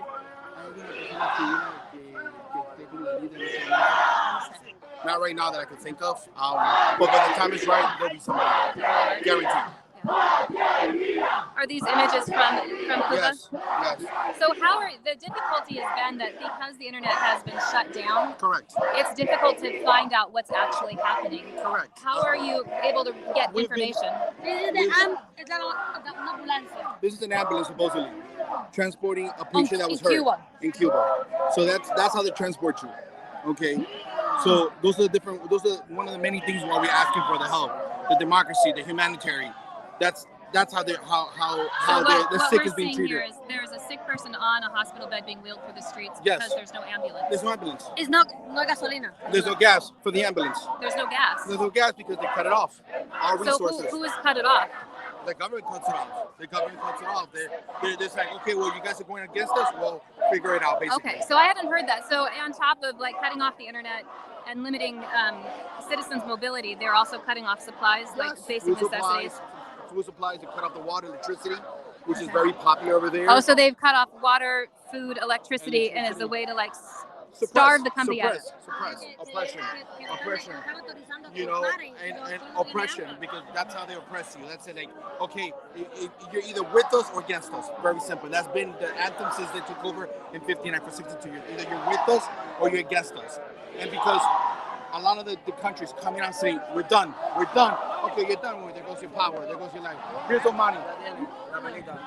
So who is this person? Omani Garcia. Hello, one Omani. of the biggest urban from Cuba, helping with the movement. He's one of the leaders of the movement. Right now, he's been here for the last 4 or 5 days. So is he the one? How do people get in? How do people follow him or find out? He's a reggaeton singer, reggaeton artist. But, he's like very the popular. people that are watching right now or that will watch the video He's later. been on social media the whole time. And what is his name again? Osmani Garcia. And he is from Cuba. He's from Cuba, but he is located where now? Now he's in Miami. He's out of Miami, and he's been up here. He's been up here for the last 4 or 5 days. 4 or 5 days. All the time. He's been here morning and nights, all the time here, supporting us, asking the same questions we're asking. Where is Biden? We want military intervention. You know, we want military intervention, and he's moving with us. And he's moving. He's part of the movement. He's been early. I want to say a figure right here, a very important figure, trying to get everybody together. He's been on all of the social medias, you know, Instagram, everything, saying, guys, we're here for the people of Cuba. One thing I haven't seen is organization in DC necessarily, or like there isn't a hashtag SOS Cuba DC to let people know about protesting gatherings here at the White House and the Capitol. Is there a place I'm missing? I'm sure there is. How did you know that there would be a protest? All the social medias. Okay. Everybody was saying, hey, time to go to DC. The difficulty is if you're non-Spanish speaking too. A lot of the I can't access the information. Maybe I'm missing it because I'm not Spanish speaking. Probably. I know that it's been in every stream that you can think of in all social medias. Instagram, TikTok, Facebook saying July 17th, you have to be in DC. We're from Miami, and here we are. So, and you found out by following him and other artists and other people, important people from Cuba. I'm going to have you write his name down for me because I really looked today to see. I had a couple interviews earlier today, but I wanted to post tags so people would understand where I'm coming from or, you know, what was happening. But I couldn't find anything. There wasn't anything like readily available that said, this is what's going on in DC. Or like where to go to see what's happening here in DC specifically. Okay.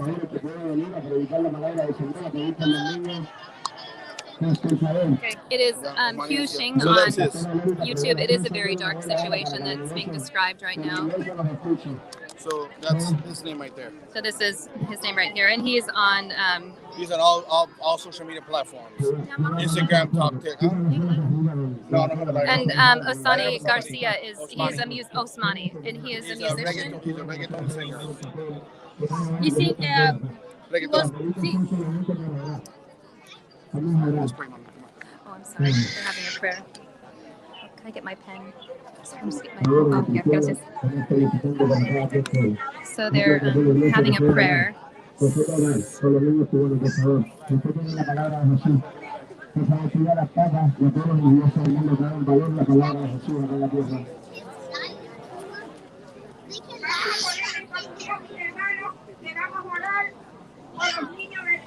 De Cuba y todos los demás y los jóvenes que están siendo maltratados para que la misericordia de Dios se derrame en Cuba y nos dé esta gran noticia que estamos esperando. Padre, estamos delante de tu presencia, mi Dios, humillado, Padre, pidiendo If anyone is Spanish speaking in the comments, feel free to translate for us if you can hear it. Oh Padre, mira qué multitud está humillada delante de tu presencia, Padre, con corazones limpios, mi Dios. They're praying for the nation, they're praying for the president. Oh Padre bendito, Padre de la gloria, Padre. Oh, Padre bendito, Padre de la gloria, levanta las manos por esos niños, mi Dios. No, Padre Santo, no permita más que sean maltratados, mi Dios, porque tú dices, deja a los niños venir a mí, porque no se lo expidáis, mi Dios amado. Mire esos niños de Cuba que están pasando hambre, mi Dios amado. Extiende tu mano de misericordia, tu mano de poder, tu mano de gloria, mi Dios amado. También te pedimos, mira esos jóvenes, mi Dios amado.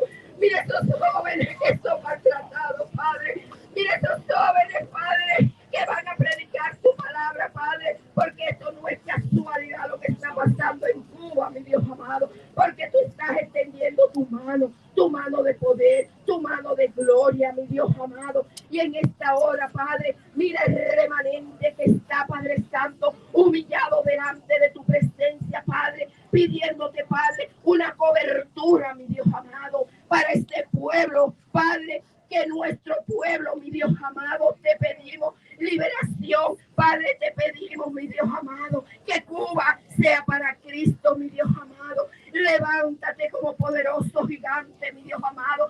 Espíritu Santo, limpia con tu sangre preciosa, Padre. Limpia, Padre, porque cuando uno clama a ti, tú respondes, mi Dios amado. Y nosotros esperamos esta respuesta que viene del cielo, mi Dios amado. Esta respuesta fresca, mi Dios amado. Oh, Padre bendito, Padre de la gloria, Padre. Mira, Padre Santo, que no duele, Padre bendito, que a ti mismo te está doliendo a ti, mi Dios amado. No permita, Padre, más que se derrame la sangre, Padre, de esos inocentes, mi Dios amado. Mira, Padre Santo, que están pidiendo, Padre, que se están muriendo de hambre, mi Dios amado. Libértalo, Padre Santo. Mira lo que están presos, mi Dios amado. Abre esa cárcel, mi Dios amado, como tú se la abriste, Padre Santo, a estos que predicaban, Padre, que siguen predicando tu evangelio, mi Dios amado. Derrámate con poder y gloria, mi Dios amado. Te pido que esta hora, mi Dios del cielo, misericordia para Cuba, misericordia para Cuba, mi Dios amado. Oh, Padre bendito, Padre de la gloria. Again, we're here in front of the White House, De otra, Padre Santo, religión, pero está pidiendo, Padre, where pero el único Padre Santo que no puede salvar Cuban Americans and eres tú, mi Dios amado, con tu mano, mi Dios amado. Padre people that stand with Cuba have gathered together under the banner of #Cuba to petition the administration to send aid to Cuba and to offer support. Para auxiliar, mi Dios amado, porque tú vienes por pecadores, tú no vienes por justos, mi Dios amado. A justicia, Padre, a justicia, Padre, a justicia, mi Dios amado.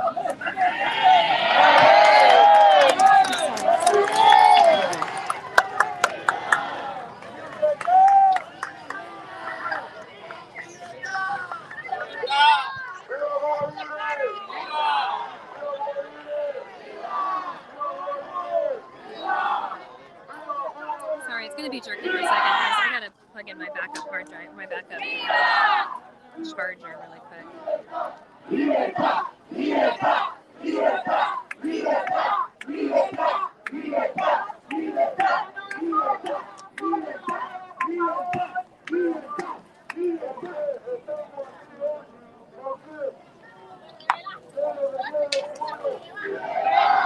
Sorry, it's so jerky right now, guys.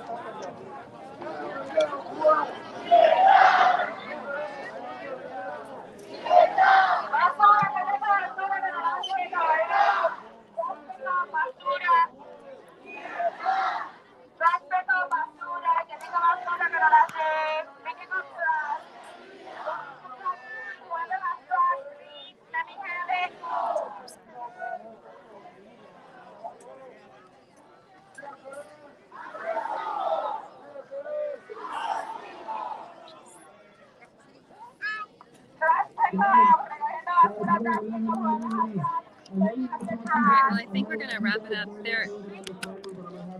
This is different than any other protest or demonstration that I've covered down here in Washington, D.C.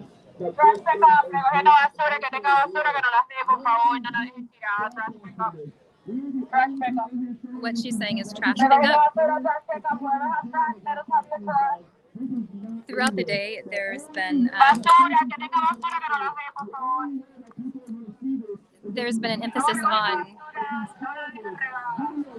Yeah, throughout the day, there's been an emphasis on maintaining the property here, out in front of the White House. They've gone around, as you can see, and they're picking up garbage. They're not allowing any of the street art. All of the street art has been very respectful.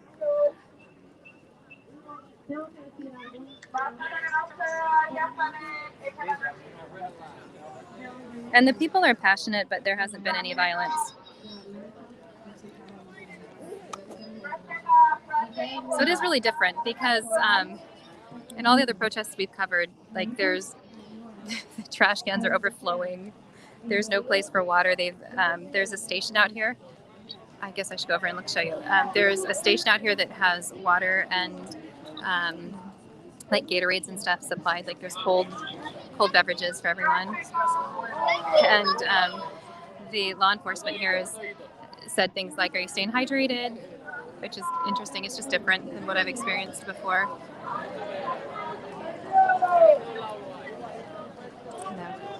It will be interesting to see how long the people are able to hold here, and if it will make a difference.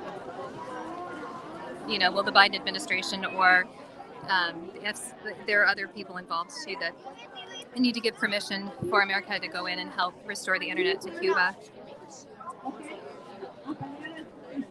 Is it going to be? I'm really hoping that America can have peaceful protests and have it still make a difference and be newsworthy and noteworthy.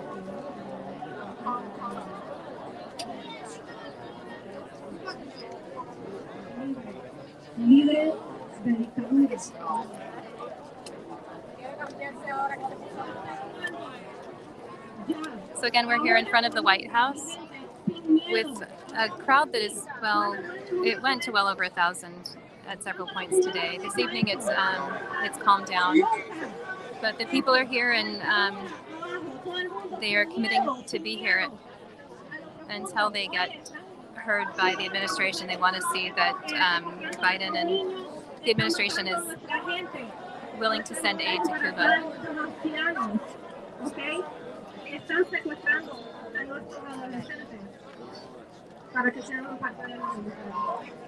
All right, I'm going to turn this. I'll give you one last shot of this. I'll go to the watering station. Does anyone have any other questions before I sign off?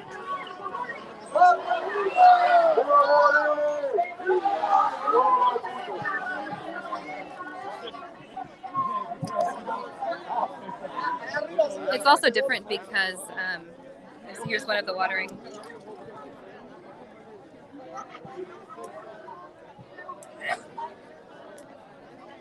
So these are lit candles and it says Cuba.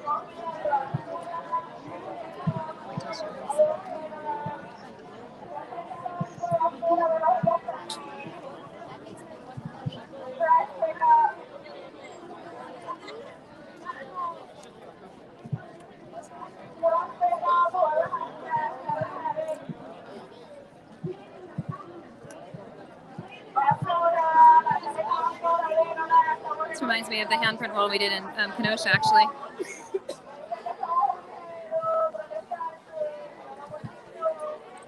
The thing that, here, I'll get out of this area. Can you tell me what your sign says?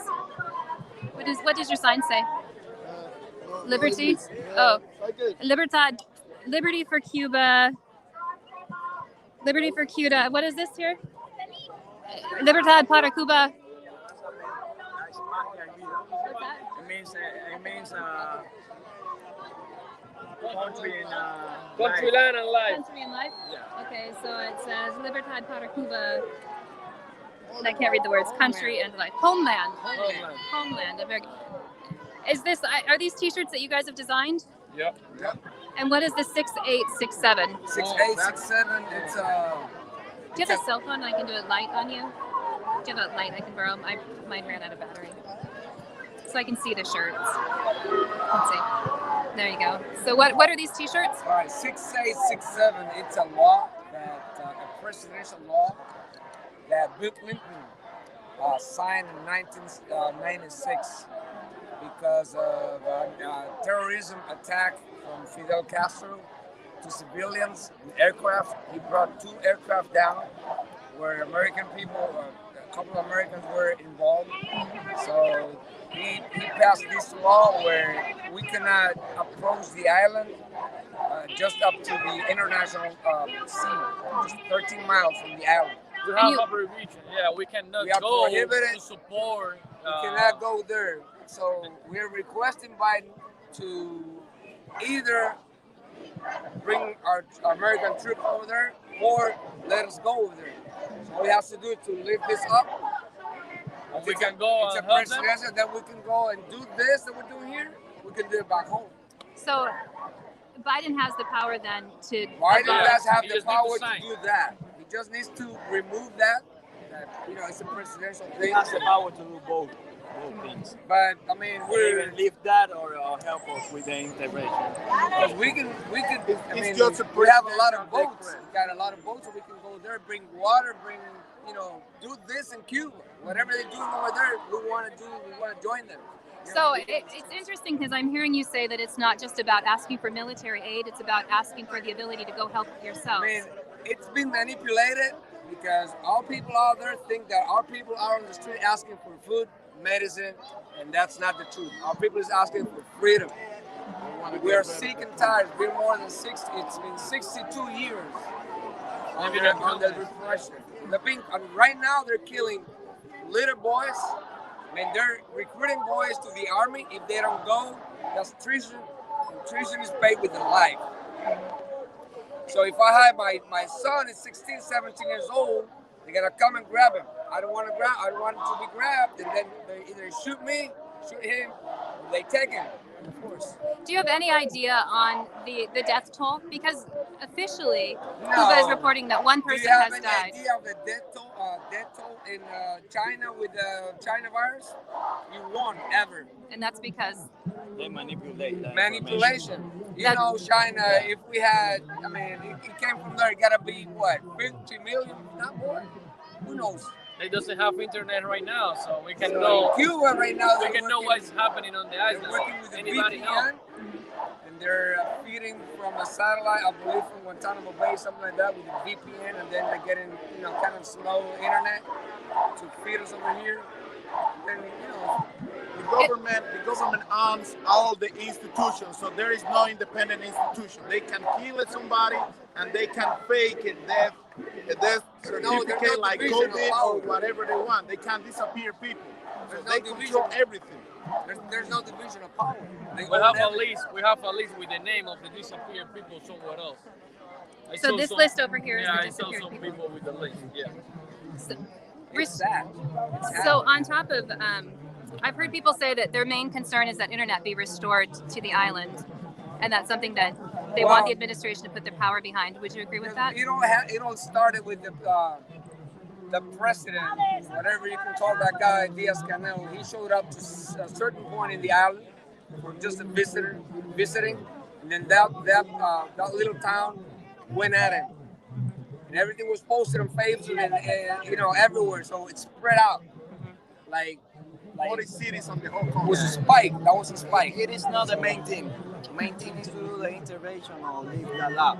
Yeah, we But need- while on the meantime, we need to have internet so we can know what's happening. So we can know what's happening over there. So we know there's a lot of things happening, but there's no way for them to upload whatever's happening over there. So that's the sad point. That's where the internet plays a role. Actually, we want to go there. Just let us go over there. So that would be your main. If Biden could hear a message from you, it would be that you want. That would be my main thing. Yes, let us go do this in our country because it's a federal offense. If we 15 go, years, if 15 we years. go 13 miles, if we approach that 12 miles, that's it. 15 years in jail. 15 years. 15 years in jail. It's It's a a federal- federal. 15 years in jail. It's Here. American federal offense. Here, I'm an American citizen. But if you approach the Cuban border with 11, they will kill us. They might kill us. I don't care. I want to go, but I want to go, we don't want to break any rules in this country. This country has welcomed us. They have given us everything we have. We appreciate it. But we still Cubans. I mean, I cannot go with my American passport to Cuba. They demand me to have a Cuban passport. That makes me Cuban, right?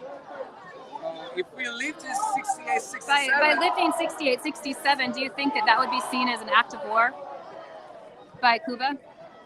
There's a lot of pressure from Russia, Iran, and China. To keep it in place?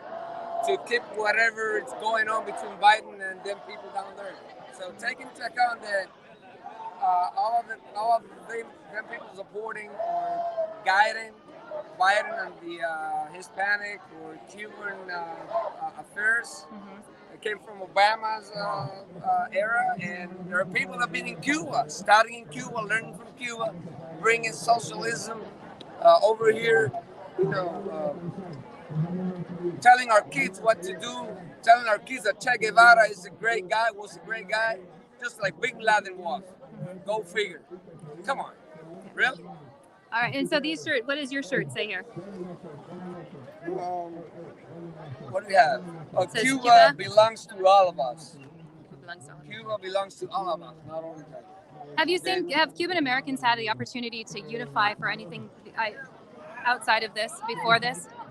I'm sorry? Have Cuban Americans had the opportunity in America to unify for something before this?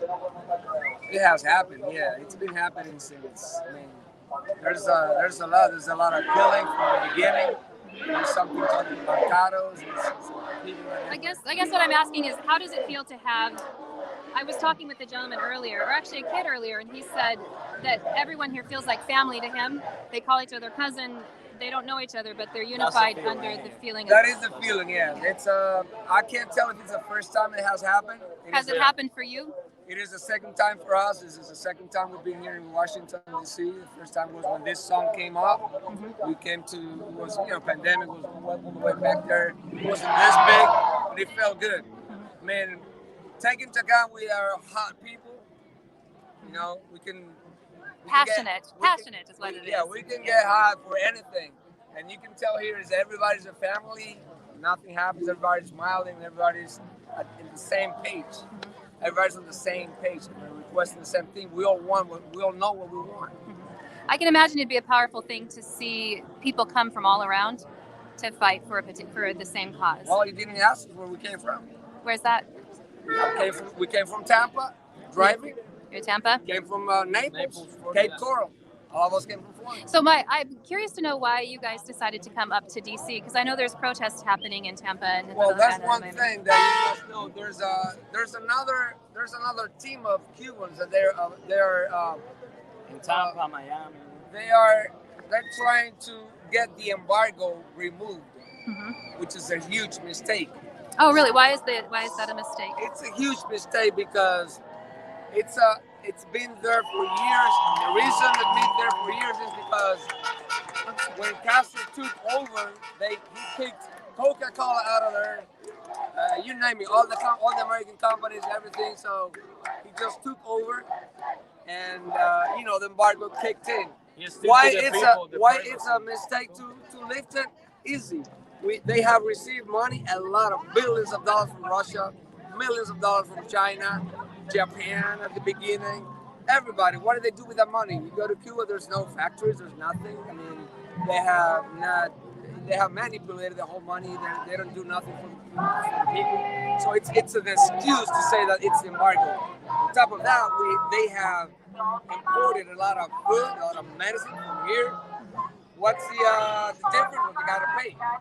So them in Europe, they have credit, which they don't, because Paris Club, they stop. They're not gonna give them more money because they don't pay.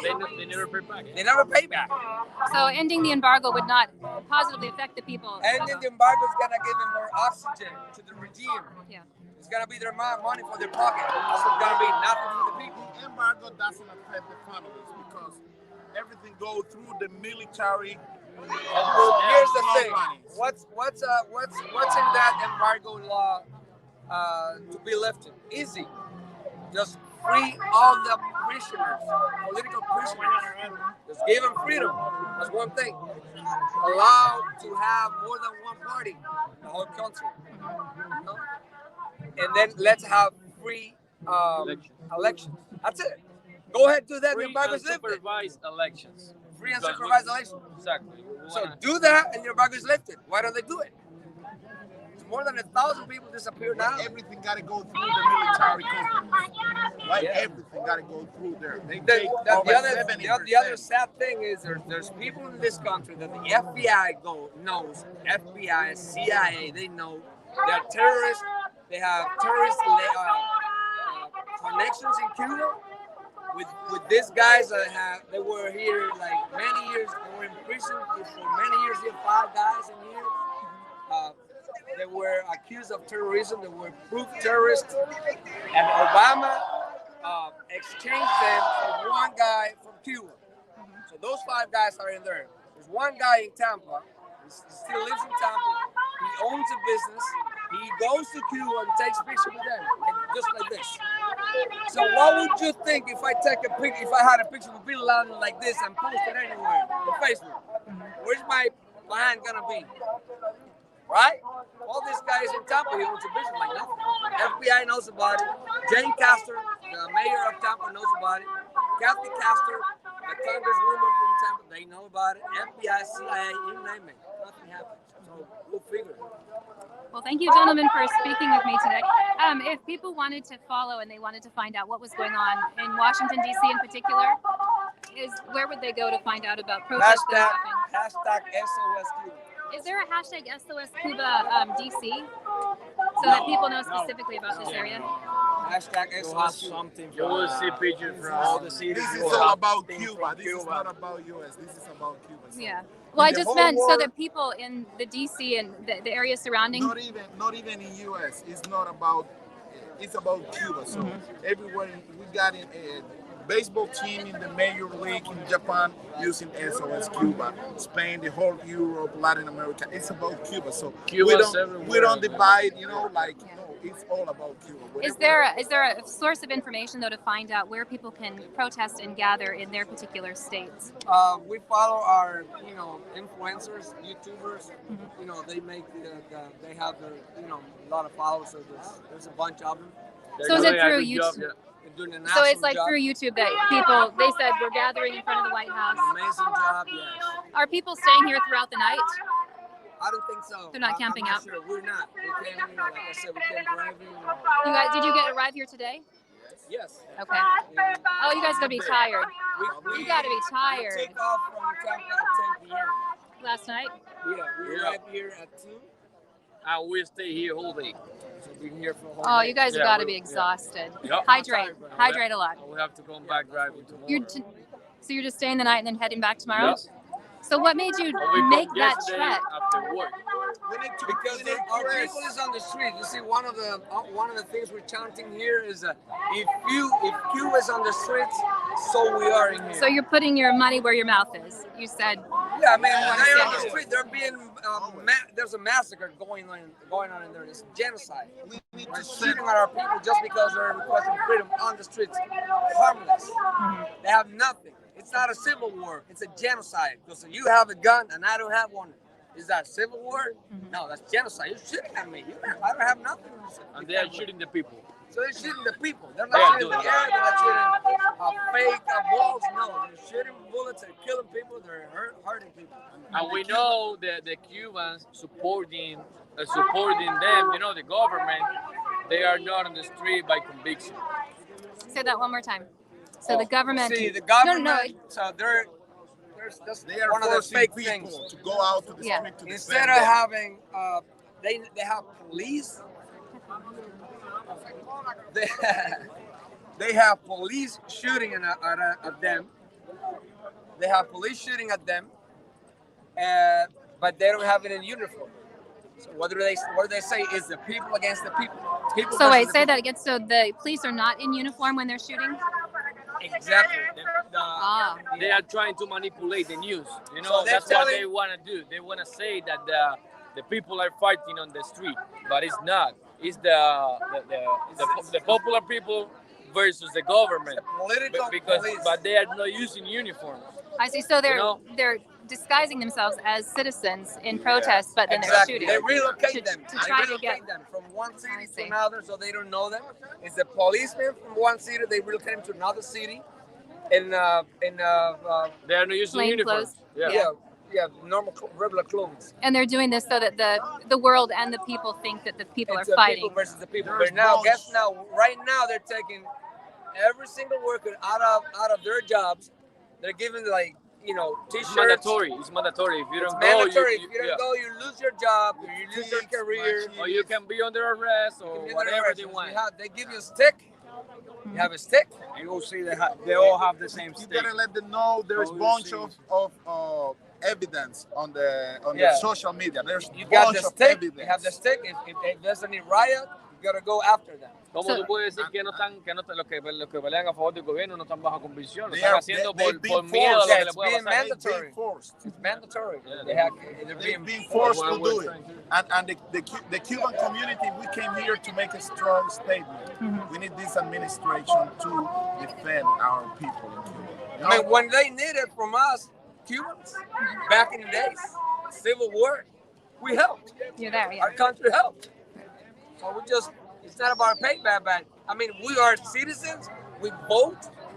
Biden knows that Florida. Biden knows that he's gonna lose Florida if he doesn't do nothing. He knows it. So That he is true. gotta be That is a good point because Florida is large, You and gotta they're be shaking. My city, we lost. I'm from the right. I'm a Trump guy. We lost Tampa Bay. We lost Miami. We lost Orlando. We lost Jacksonville, and we lost Tallahassee. All main cities, we lost them. That's not gonna happen if he doesn't do anything. It's not gonna happen again. Do you think things would have been different had Trump been reelected? Oh yes. First and I mean, Marco Rubio would have been the guy in charge of Cuba and all the Hispanic, all the Western Hispanic world. So Marco Rubio would be the one telling Trump, "Let's go." Do you feel like the other political leaders have stepped up the way they should, or are you The disappointed? right wing, yes. The left wing. Think about it, the ecstasies. Let's call it the orgasm of the left is socialism. So they're not gonna go after socialism, which is what's going on in Cuba. They don't want to kill socialism. If they kill socialism in Cuba, they kill socialism in Latin America. That will be it. And it's rising in here right now. Black Lives Matters, Antifa, you name it. That's socialism. Believe it or not, it's socialism. That's on the left. So you're feeling that a part of the administration's slowness to respond is a move towards socialism in our country. Is that what you're saying? Okay. Yes. Yeah. It's not gonna happen. It's coming. Because we It's- still have it's here. our people to defend this country, but It's yes. happening in the public schools already. It's been happening Yeah. for years. The universities. I mean, in Miami, how dare they? In Miami, they're telling our kids, in Florida, they're telling our kids that Che Guevara, that's a revolutionary guy. Yeah, it was He's an like an assassin. idol for them. He's an assassin. It's like 20 years from now or 30 years from now, they're going to say Bin Laden was a good guy. So what they're doing is they're systematically training the children to think that the dictator or the leadership over there Even is Fidel positive. Castro. Okay. Fidel Castro is in a program right down there in Miami. They've been, you can Google it up. They've been fighting against the. How do you gonna tell boys, the children, that Fidel Castro was a good man? Come on. Yeah. So right now in Cuba, what you're seeing is the military is consisting of not only like military members, but citizens that have been forced to act as military militia. In Cuba. In Cuba. Yes. Right Yes, now. 100%. 100%. They're You know, taking the little kids, even that I kids to the 40 army. years old, from 16 to 20, they gotta go. It's mandatory. They're forcing them. So is it kind of like the draft where they say you Yes. have to, are they telling people you go to this place, you enlist? Yes. Or are they just going home to home saying, we're taking you, we're taking you? Yes. They're going home. Grab them. When you're 16, they go to your house, they tell you, and you gotta go. When you're 15, doesn't matter if you are in the school or whatever. When you're in the school, you have to stop and you have to go. And now, they're taking those kids and forcing them to go to the country with wood stick to hit poor people, to hit the poor people. They're killing. Our country is dying under the hands of those criminals. And they're not doing anything. And Biden, that rat, is not doing anything either. We vote for them. He went to Florida. He went to New Jersey asking for a vote. And he's hiding in the White House doing checks with Menendez. 2 more years, Menendez is gone because New Jersey is not going to vote for him either. So, just to clarify, so in Cuba, when you're 16, it's mandatory that you have some level of military service? Okay. And now they're going down to 14-year-olds.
Yeah, and that's what we were talking about. That is the biggest lie and the biggest misinformation out there. Exactly. Embargo. First of all, Cuba does business and buys actually from the United States medical supplies and food, and that is not inside. That is not included in the embargo. So that's number one. So they already trade with the United States, and besides, the United States is not the only country in the world that you can trade with. So Cuba trades with half of the world. Why you are so wanting to do business with the United States? You can do business with China. China is a communist country. You can do business with North Korea. That's a communist country. Why you so hang on to do business with the United States? The United States doesn't care who you business with. They're just saying we're not going to support the Cuban tyranny. We're not going to support the communist dictatorship, and that's that. So that's what the embargo is all about. So we were talking about how in mainstream media, it's mostly being reported, or it's heavily being reported, that what Cuban Americans want is lifting of the embargo and vaccines and food and medicine sent over. And what I'm hearing, though, is that's not the case, that it's much larger than that. Did you hear any of the Cuban people, which are the heroes? We are just supporting them. So they know that they're not alone. But the heroes are there. They are the heroes because they're in the streets being beaten, being killed, being disappeared. They're the heroes. But have you ever heard in any of those videos, we want vaccines, we want food? No. They want liberty. They want what we have, what we actually flee to have, which is what is in our Declaration of Independence.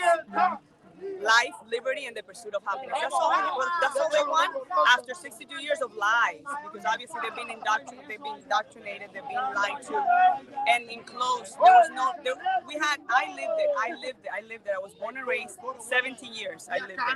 And we had only 2 channels, government channels, 2 radio stations, government radio stations.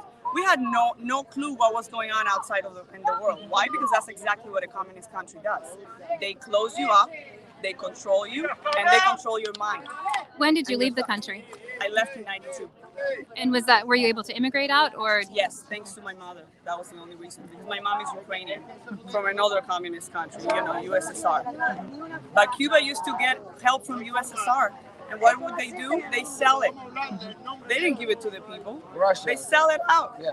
And then they didn't get USSR help. Then that's it. Oh, it's the United States fault. I was born and I was raised, and in school, the first thing they told us is that the United States is at fault for everything that happens. And you know what? Such a lie. It's interesting, they never took responsibility for their own actions.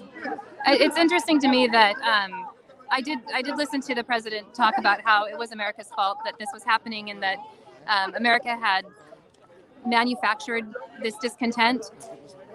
But here they're shouting pro-America. Like it hasn't worked, I guess I would say. America. And you know why? Let me tell you, it's human nature. When you never suffered anything, you cannot appreciate what you have. And that's what happens with many Americans now, the socialists, the left, the liberals, the ones that are socialism is better.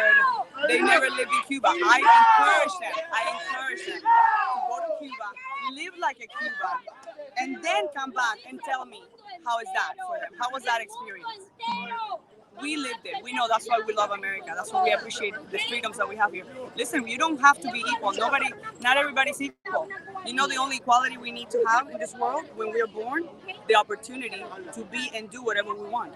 That's the equality we have. We don't have to tell the rich to give to the poor, and we don't have to tell the poor to take from the rich. That's not natural. Everybody has the right to do whatever they do. Work, have our own talents. Everybody has the right to exploit their own talents. But it's individualism, not generalizing and putting everybody in the same pot. That's what they wanted. They wanted all us to be poor, not rich. We all were poor. How is that good for anybody? We couldn't have any private entities. We don't have any private entities still. No business, nothing. Everything is controlled by the government. What is that? That's horrible. And obviously 62 years of that. Exhibit A. Cuba. Did you say you're up here from Miami? Yes. Are you guys as a group together, or? Actually, I don't know them, but we just met. You just met. That is exactly. Listen, I always say that I love this country with all my heart. I mean, I would die and live for this country, but Cuba is in my heart, and it's always going to be, because it's family. you don't forget family. Even if you don't see them for 10, 20 years, you don't forget about them. If they ask you for help, what do? You help, right? You drive No up from matter what. Miami all night long. I flew from Miami, but still the same thing. I bought my ticket yesterday night, and I'm here. So, Are you going to stay up here? Are you going to stay up here? Till Monday. Till Monday, yeah. And so what I've heard from these gentlemen, what they're hoping to see happen. Like, what do you think is the first step? The first step Most is now, immediate. before the world was saying that the Cubans in the island, they needed to see that they wanted change, right? Well, now they're seeing it. So where is the UN? Where is the Pope? Because besides Cuba, besides food and vaccines and COVID and all the things that they're talking about, it's not about that. It's the inhumane treatment of the Cuban government with their own people. But what do you want the Where- American where's government to do? Biden? Where's the government? What are you asking Biden to do at this point? What do you want him to do first off? I would like him to intervene. I would like him to intervene. Do you mean Whether intervene it's with military? Whether it's, they did it in Panama. They did it in Panama. Listen, we're an island. We don't have borders. We don't have any help from anybody else except from air, sea, or inside. And they have a militarized government. So unless people say no, the military has to turn their back to the government. Yes, they can do that, but it's very rare that happens in a militarized country. The government is militarized. So it's very difficult unless there's help from outside. So intervention for you would mean anything from military intervention to diplomatic to listen. We're not violent people. We're not asking. Oh for, yes, I am. Well, I'm saying. Oh yes, I am. What I'm Oh, saying yes, is I am.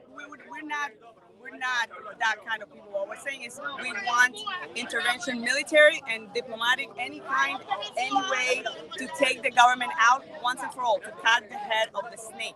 And let me tell you, people think that Cuba is 11 million people and just a little island in Cuba. Cuba is the headquarters of the communism in the world. There you go. And then when that snake, you cut the head, Venezuela goes, everybody else goes, and they would never have a hub where to get criminals, where to train all these people that are killing people, hide them. There's a lot of American people hidden And to there. Black Lives Matters, guess what? Again, I encourage you to have a trip to Cuba and live there like a Cuban, regular Cuban, not with your American dollars, okay? Not like a tourist.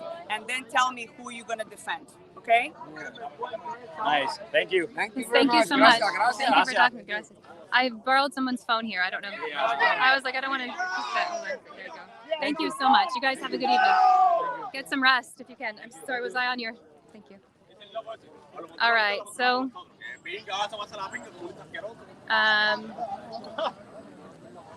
there we go. All right, so I'm going to get one more shot of this, and I'll take any questions you guys have. So this is a list of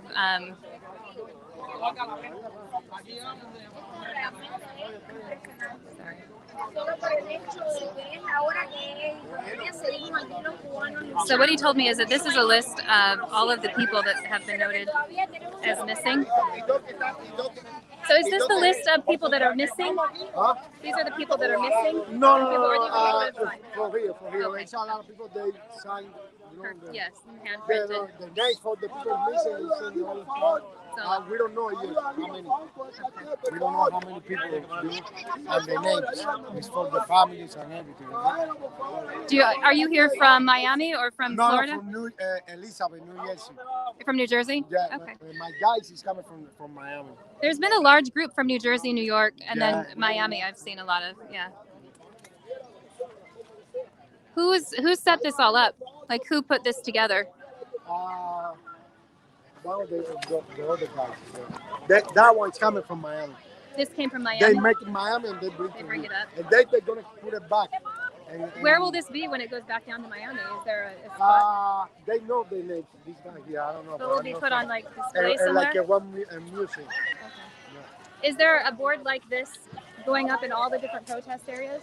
Yeah. Like Miami, Tampa, Havana? I don't know. What do you think? Tell them do it. Huh? It's a good idea. Tell them get a Yeah, board everywhere up, right? Then all the protesters have it, or all of the demonstrators. Yeah. ¿Dónde They brought it, like, you want to know, like, where? Well, I was. ¿Dónde es que él lo va a poner allá? Porque él me dijo. Oh, they're going to put it in the ermita, like, La Caridad del Cobre. It's una It's like a iglesia, saint, ¿no? a Cuban saint. A Cuban saint? So like a Yeah. museum? Yeah, it's like A museum? Okay. Yeah. And so you were from New Jersey also? We're from Jersey. And how did you find out to come down here today? Well, because we knew that everybody was coming here to protest, and we're Cuban, so we're here like to support our people, for our country. I've asked several people this question, and I'm curious to know what is the first step that you want taken? How are you going to stand here unified together for what cause? Like, what do you want to have happen? Well, we want right now for everything that's happening in Cuba and all, like they're killing our people, they're killing kids. So what we want is for them to do like intervention, send somebody there to help us. That's what we want, to stop the Cuban police. So Because as the a- Cuban police is against the Cuban people. So like an active humanitarian. Exactly. Like, That's what what we're asking for. That's what we're gonna continue to ask for until something happens. Are you guys going back to Jersey tonight? Not today, tomorrow. Okay. Yeah, it's going to be a big. You guys had a very big crowd tonight. There was Yes, a large yes. gathering today. How many would you estimate? Even more? Probably like more than 2,000 people, probably. Yeah, at different points during the day. I'm terrible at But estimating not numbers. only here, there's people in New York, there's people in Jersey. There's people everywhere. There's people in Spain. There's people in France. There's Cuban people all over the world. And I know that everybody's going to be, it's going to get united for this cause. Absolutely. Well, good luck to you. Thank you so Thank much you, for thank talking you. with me. Thank you. All right, so I'll give you one more.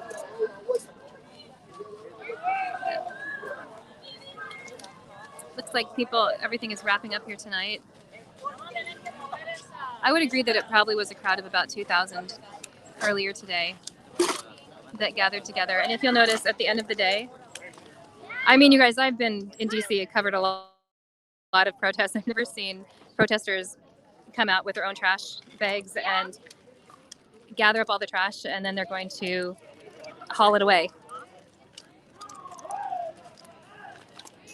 Right? It's pretty impressive. Have you been gathering trash? Have you been gathering trash from all over? Have you been gathering this trash all over? This is great. I've never seen this before after protest, the cleanup. That's really good. Did I meet you the other day on the street? Hi, good to see you again. I was going to give you a card so you could look up. I remember you said you already knew CJTV. Let's see, I'm trying to get it out of my hand. Yes. There you go. Have you been out here all day? Thank you. Have you been here all day? Have you Yes, been it's Sunday that man. since you've been here since Sunday? So Sunday, Monday, Tuesday, Wednesday, Thursday, Friday. Oh, you must be tired. Cansada? Is that right? Very I bet. Okay, well, get some water. Yes. Have a good. Oh no, I'm good. I was gonna say you drink water. Yes. Get some water in you. All right. You have a good night. Thank you so much Thank for you. being here. Thank you so much. I appreciate it. You too. All right. I was hoping to find the person who runs this. There's our friend from India. I was hoping to find the person who set all this up, but maybe he's within. I don't know.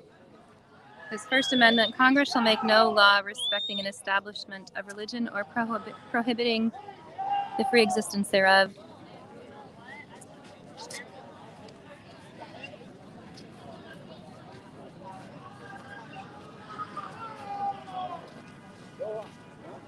I'm curious to know if the law enforcement is going to allow them to stay all night, or if they're going to require that they leave. So here, I'm going to unscrew this really quick. I'm going to give you guys a quick view of downtown. So right now we're in Washington, D.C. We're standing in front of the White House. Oops, sorry. Where probably up to 2,000 protesters gathered today, asking for support from Biden and the administration and the American government, actually governments around the world, to send in, to provide aid to Cuba in their struggle. Sorry, I'm trying to get my bag put together.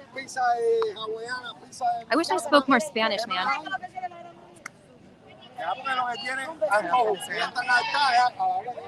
right, so I think we're in Lafayette Square here, which is right in front of Washington, right in front of the White House. So if you remember, I don't know if you guys watched the feed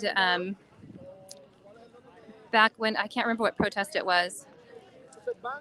But this entire area, it wasn't a protest. I think it was a mega rally. and this entire lawn area was filled with people. Turn this around. One sec. I was really surprised also with the amount of people here. There really wasn't a big media presence. I didn't see. There we go. It's right there. Okay. I didn't see much media out here today, which I thought was really surprising. It was a really large crowd. It's kind of a historic event, and there wasn't a lot of media, so I don't know what to make of that. But the people were quite passionate and dedicated and determined. One of the, like I said, here's a shot of the White House again. It's quiet there now. So what is happening at BLM Stadium? Is that like currently happening? No, I'm talking, there was a rally back in, so the siege of the Capitol on the 6th happened over at the Capitol building, and we're actually at the White House. So we're like 10 blocks down from the Capitol building. But I'll give you another shot here.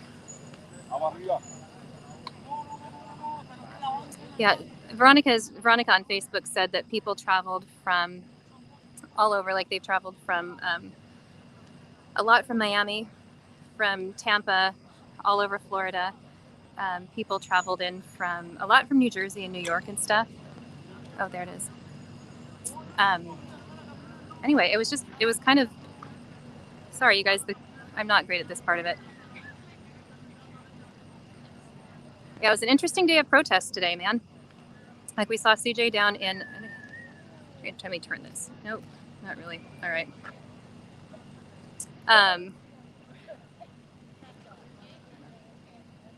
We saw CJ down in California covering a protest. A whole different, I don't know. You can look at the feed and see the description of that. And then we have on the very, couldn't get further away from California, all the way out here in Washington, D.C., another protest. And I don't know, the differences between them is, I'm glad I was at this one. Say it right, but I'm glad I was here because it was a much better feeling than what he experienced over there. So, any questions from anybody before I sign off here? What stadium in DC are we talking about where there was a shooting? Outside a stadium in DC.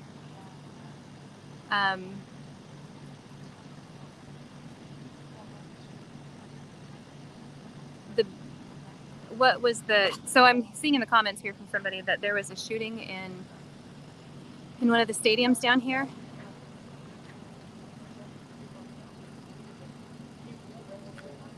I'm just curious to see what the comments have to say about that. The BLM Stadium, what was the shooting about? Like, why was there a shooting? I'm gonna flip you guys around. I hate being on this side of the camera, sorry. CJ always does like comments at the end of the day, and so I thought I should do a wrap up that way, but this is awkward. So I'm gonna turn it around again. Hello.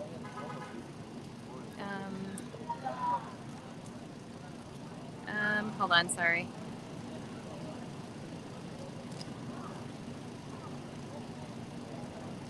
Settings, camera.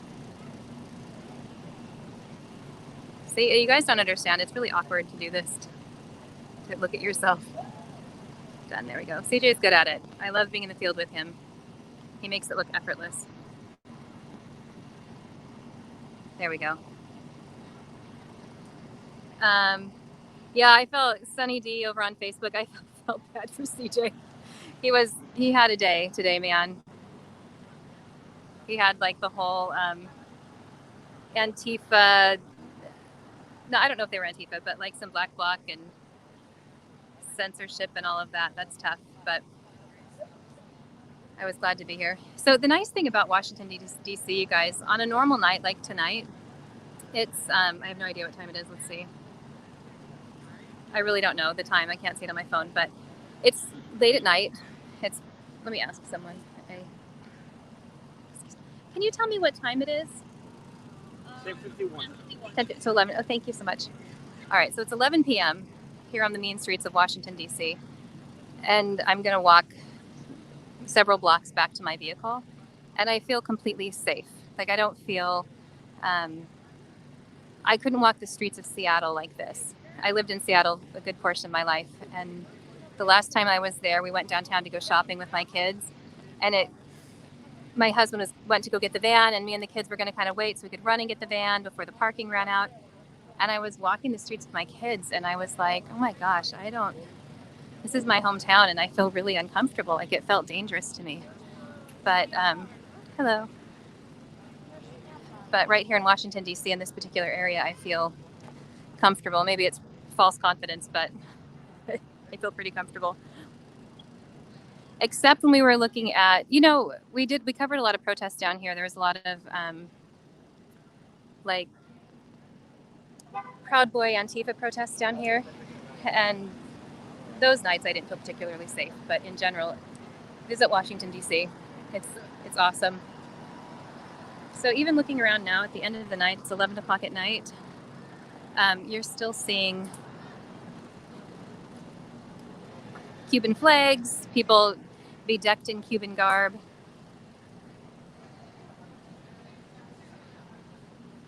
So I went into this hotel earlier, this very fancy hotel, because I had to go to the bathroom. Here, look at this. Look at this place. It's gorgeous. I don't know what hotel this is, but it's super duper fancy. It's right in front of the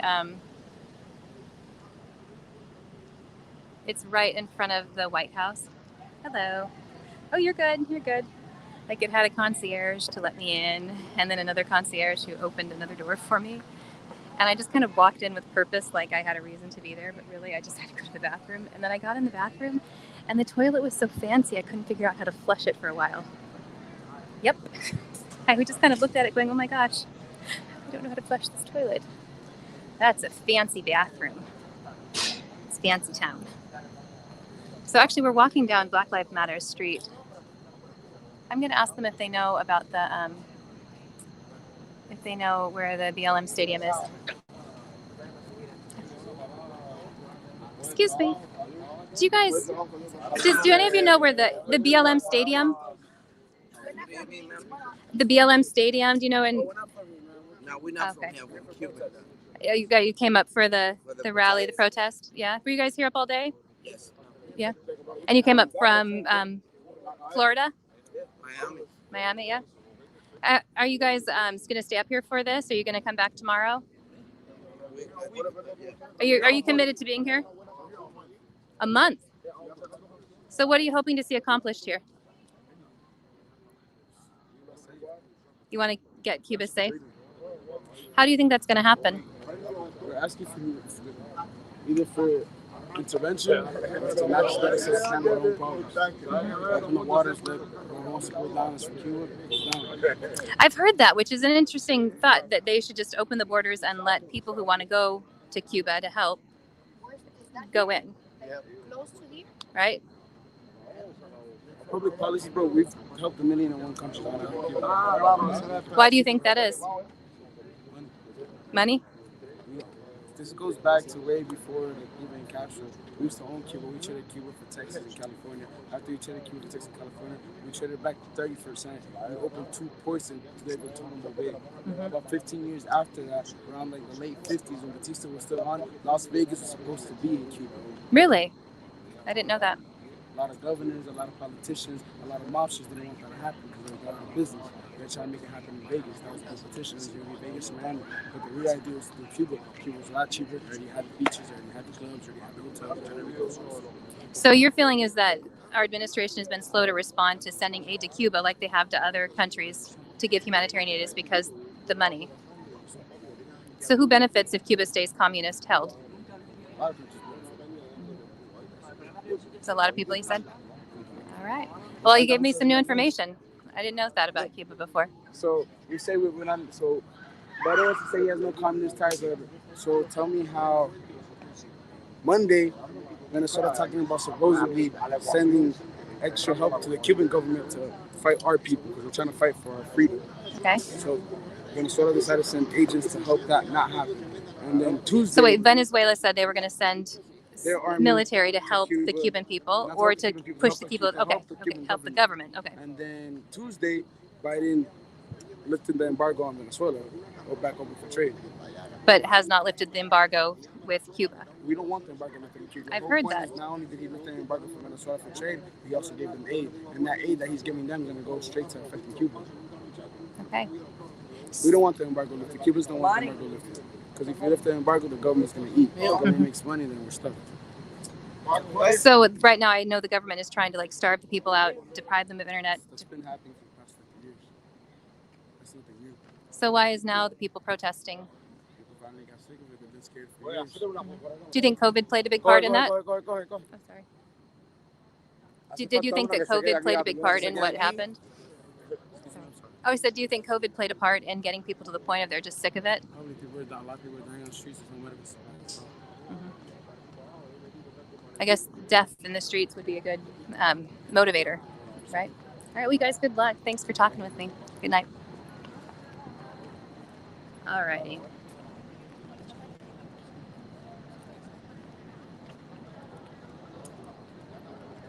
Okay, I was just looking at, somebody said, oh, sorry, I shouldn't point at people as they're walking, but they have a cute dog. Look at this.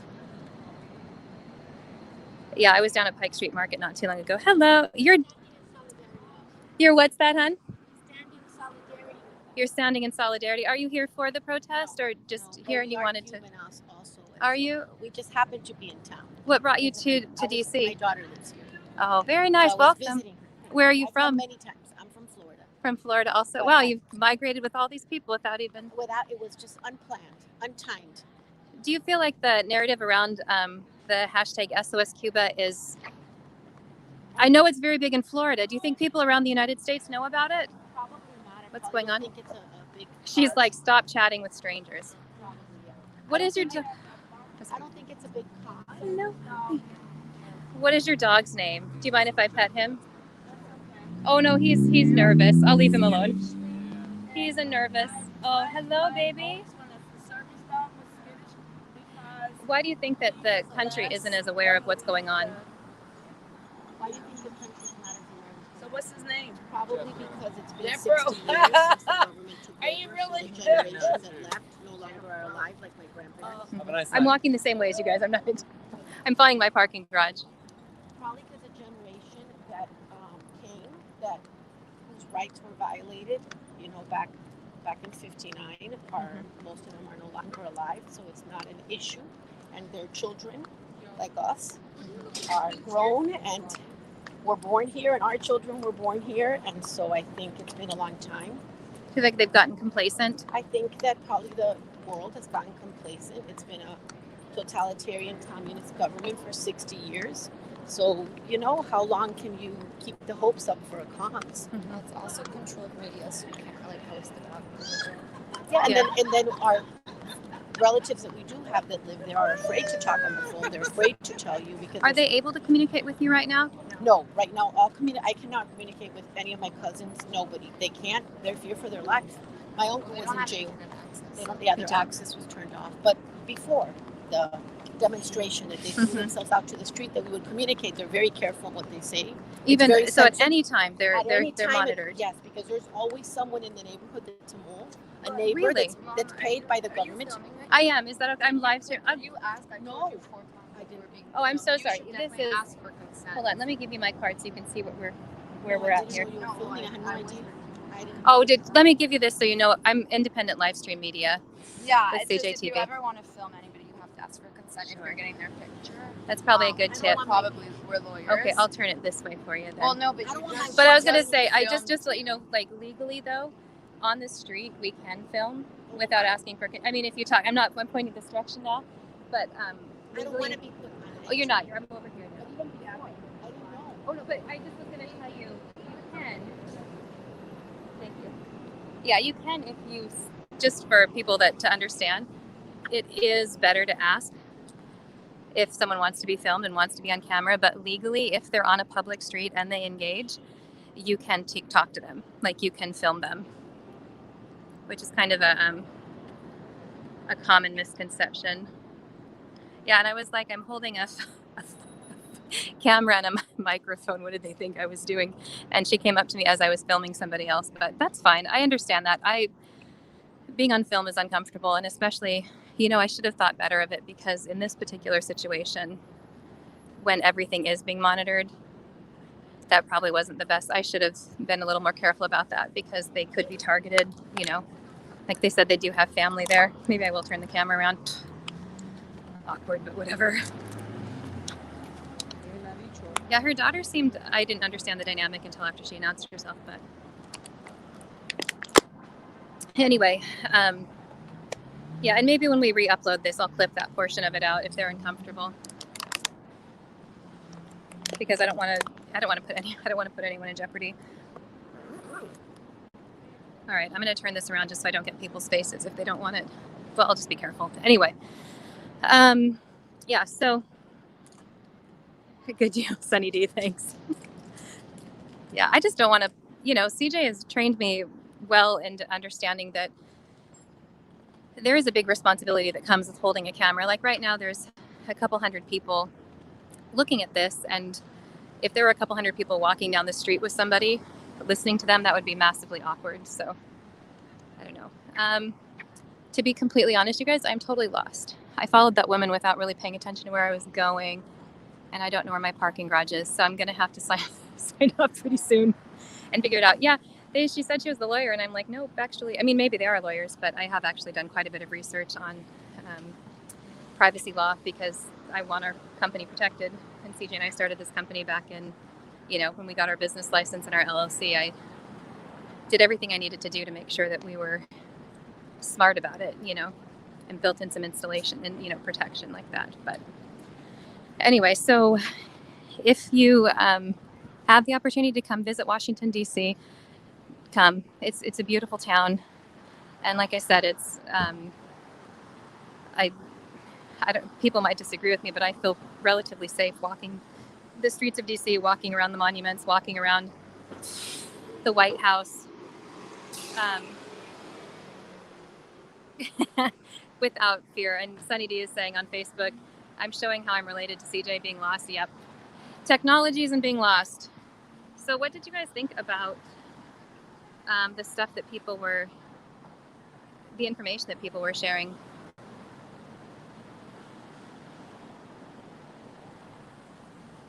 That is funny. Sunny D also said CJ chases down dogs, and so do I. Yep. I'd follow a shiny balloon to my doom. All right, I'm just going to look around here for a hot minute.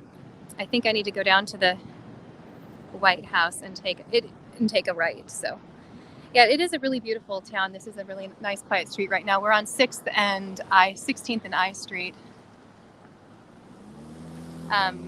And up here, we'll cross over into Black Lives Matter's Boulevard or street.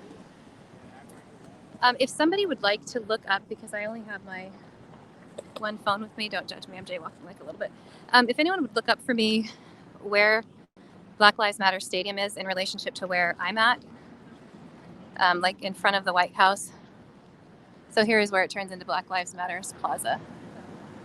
And then from Black Lives Matter, once it transitions to Black Lives Matter Plaza, it's a pedestrian-only walkway up to the front of the White House. So we're going to take that route really quick. But if anyone could look up for me where Black Lives Matter Stadium is, I remember earlier there was a big rush and ambulances and cop cars, and some cops kind of went flying through. And I didn't know what that was, what was going on, but I wondered if it was a shooting out there. Yeah, thanks, John. I didn't actually park there, honey. So my husband is telling me where he told me to park, but I know where I'm at. Yeah, there was a lot that I didn't know either. And what surprised you the most, though? I'm going to flip this around again so I don't... there's a group of people coming, and I don't want to get them if they don't want to be gotten. So, oh, nope. Okay, hold on a second. We're going to go this way.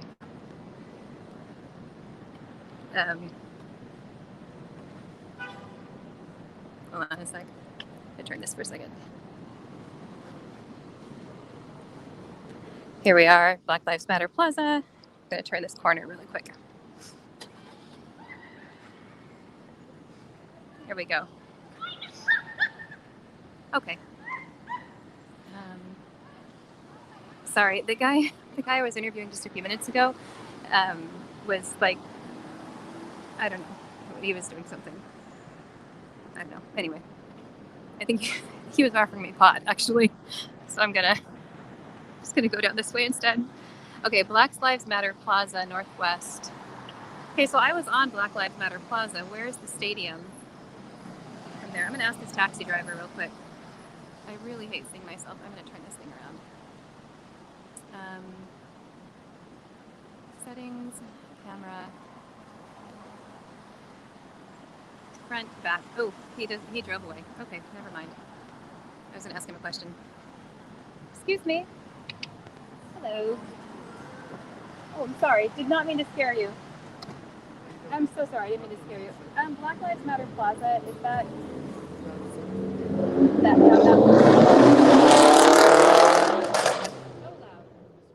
like straight back or to it?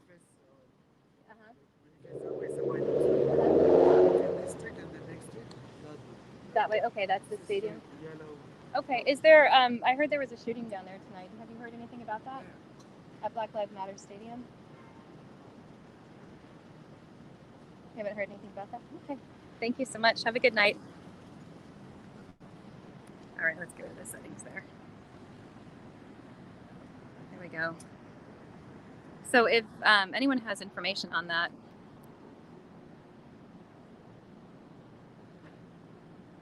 let me know. It says a BLM stadium, but was it the BLM stadium in Washington, D.C.? Because I would think there would be a lot more activity and chatter about the whole thing. Oh boy, there's my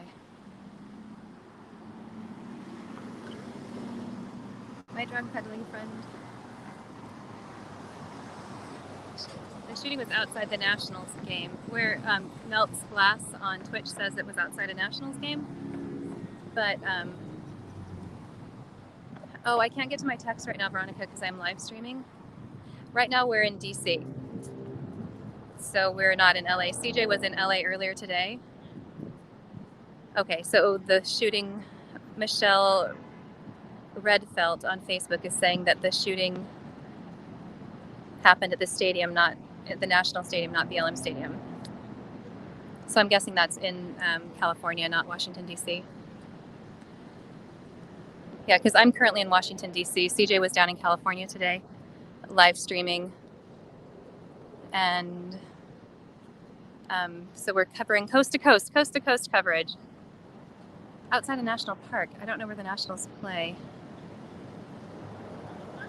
So it's in DC, Tanisha? Okay, where in DC? I wonder if I can pull this up for a quick second. The Nationals are in DC. National Stadium is near the harbor. Oh, in the harbor area. Is there any other information on... Okay, so near the harbor area, is there any more information on the shooting? Like, what happened, why there was a shooting?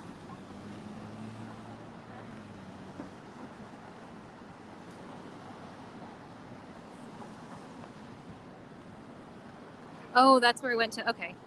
So we went to the Ice Festival last year down in that area. They're saying that 4 were shot.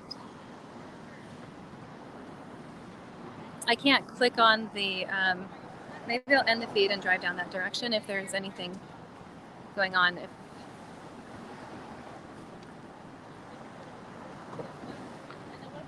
the shooting took place, so Amy on Facebook is saying the shooting took place right outside one entry of gates to the stadium.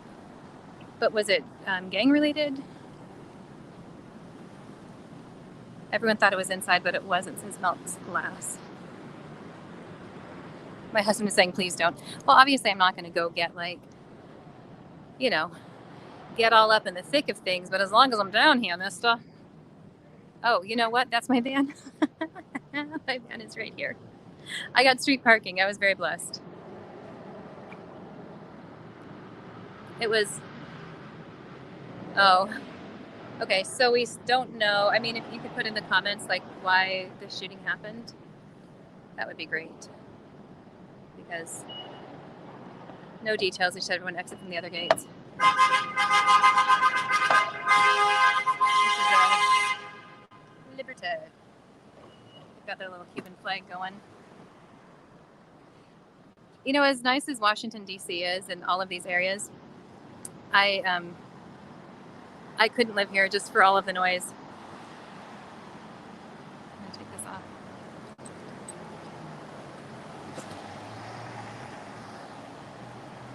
Okay, one second.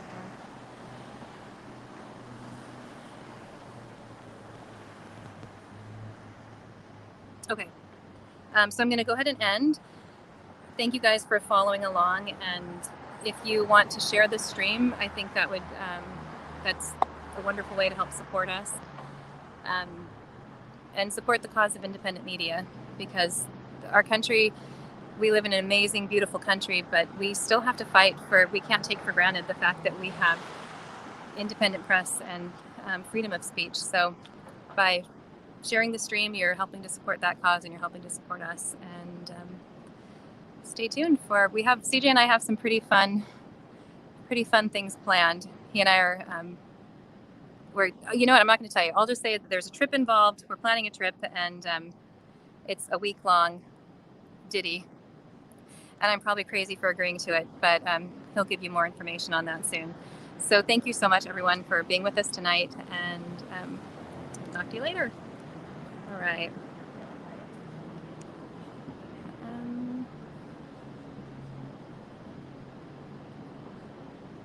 I don't know. Stephanie, will you in the stream? I don't know how to end it from here. Okay, wait, hold on.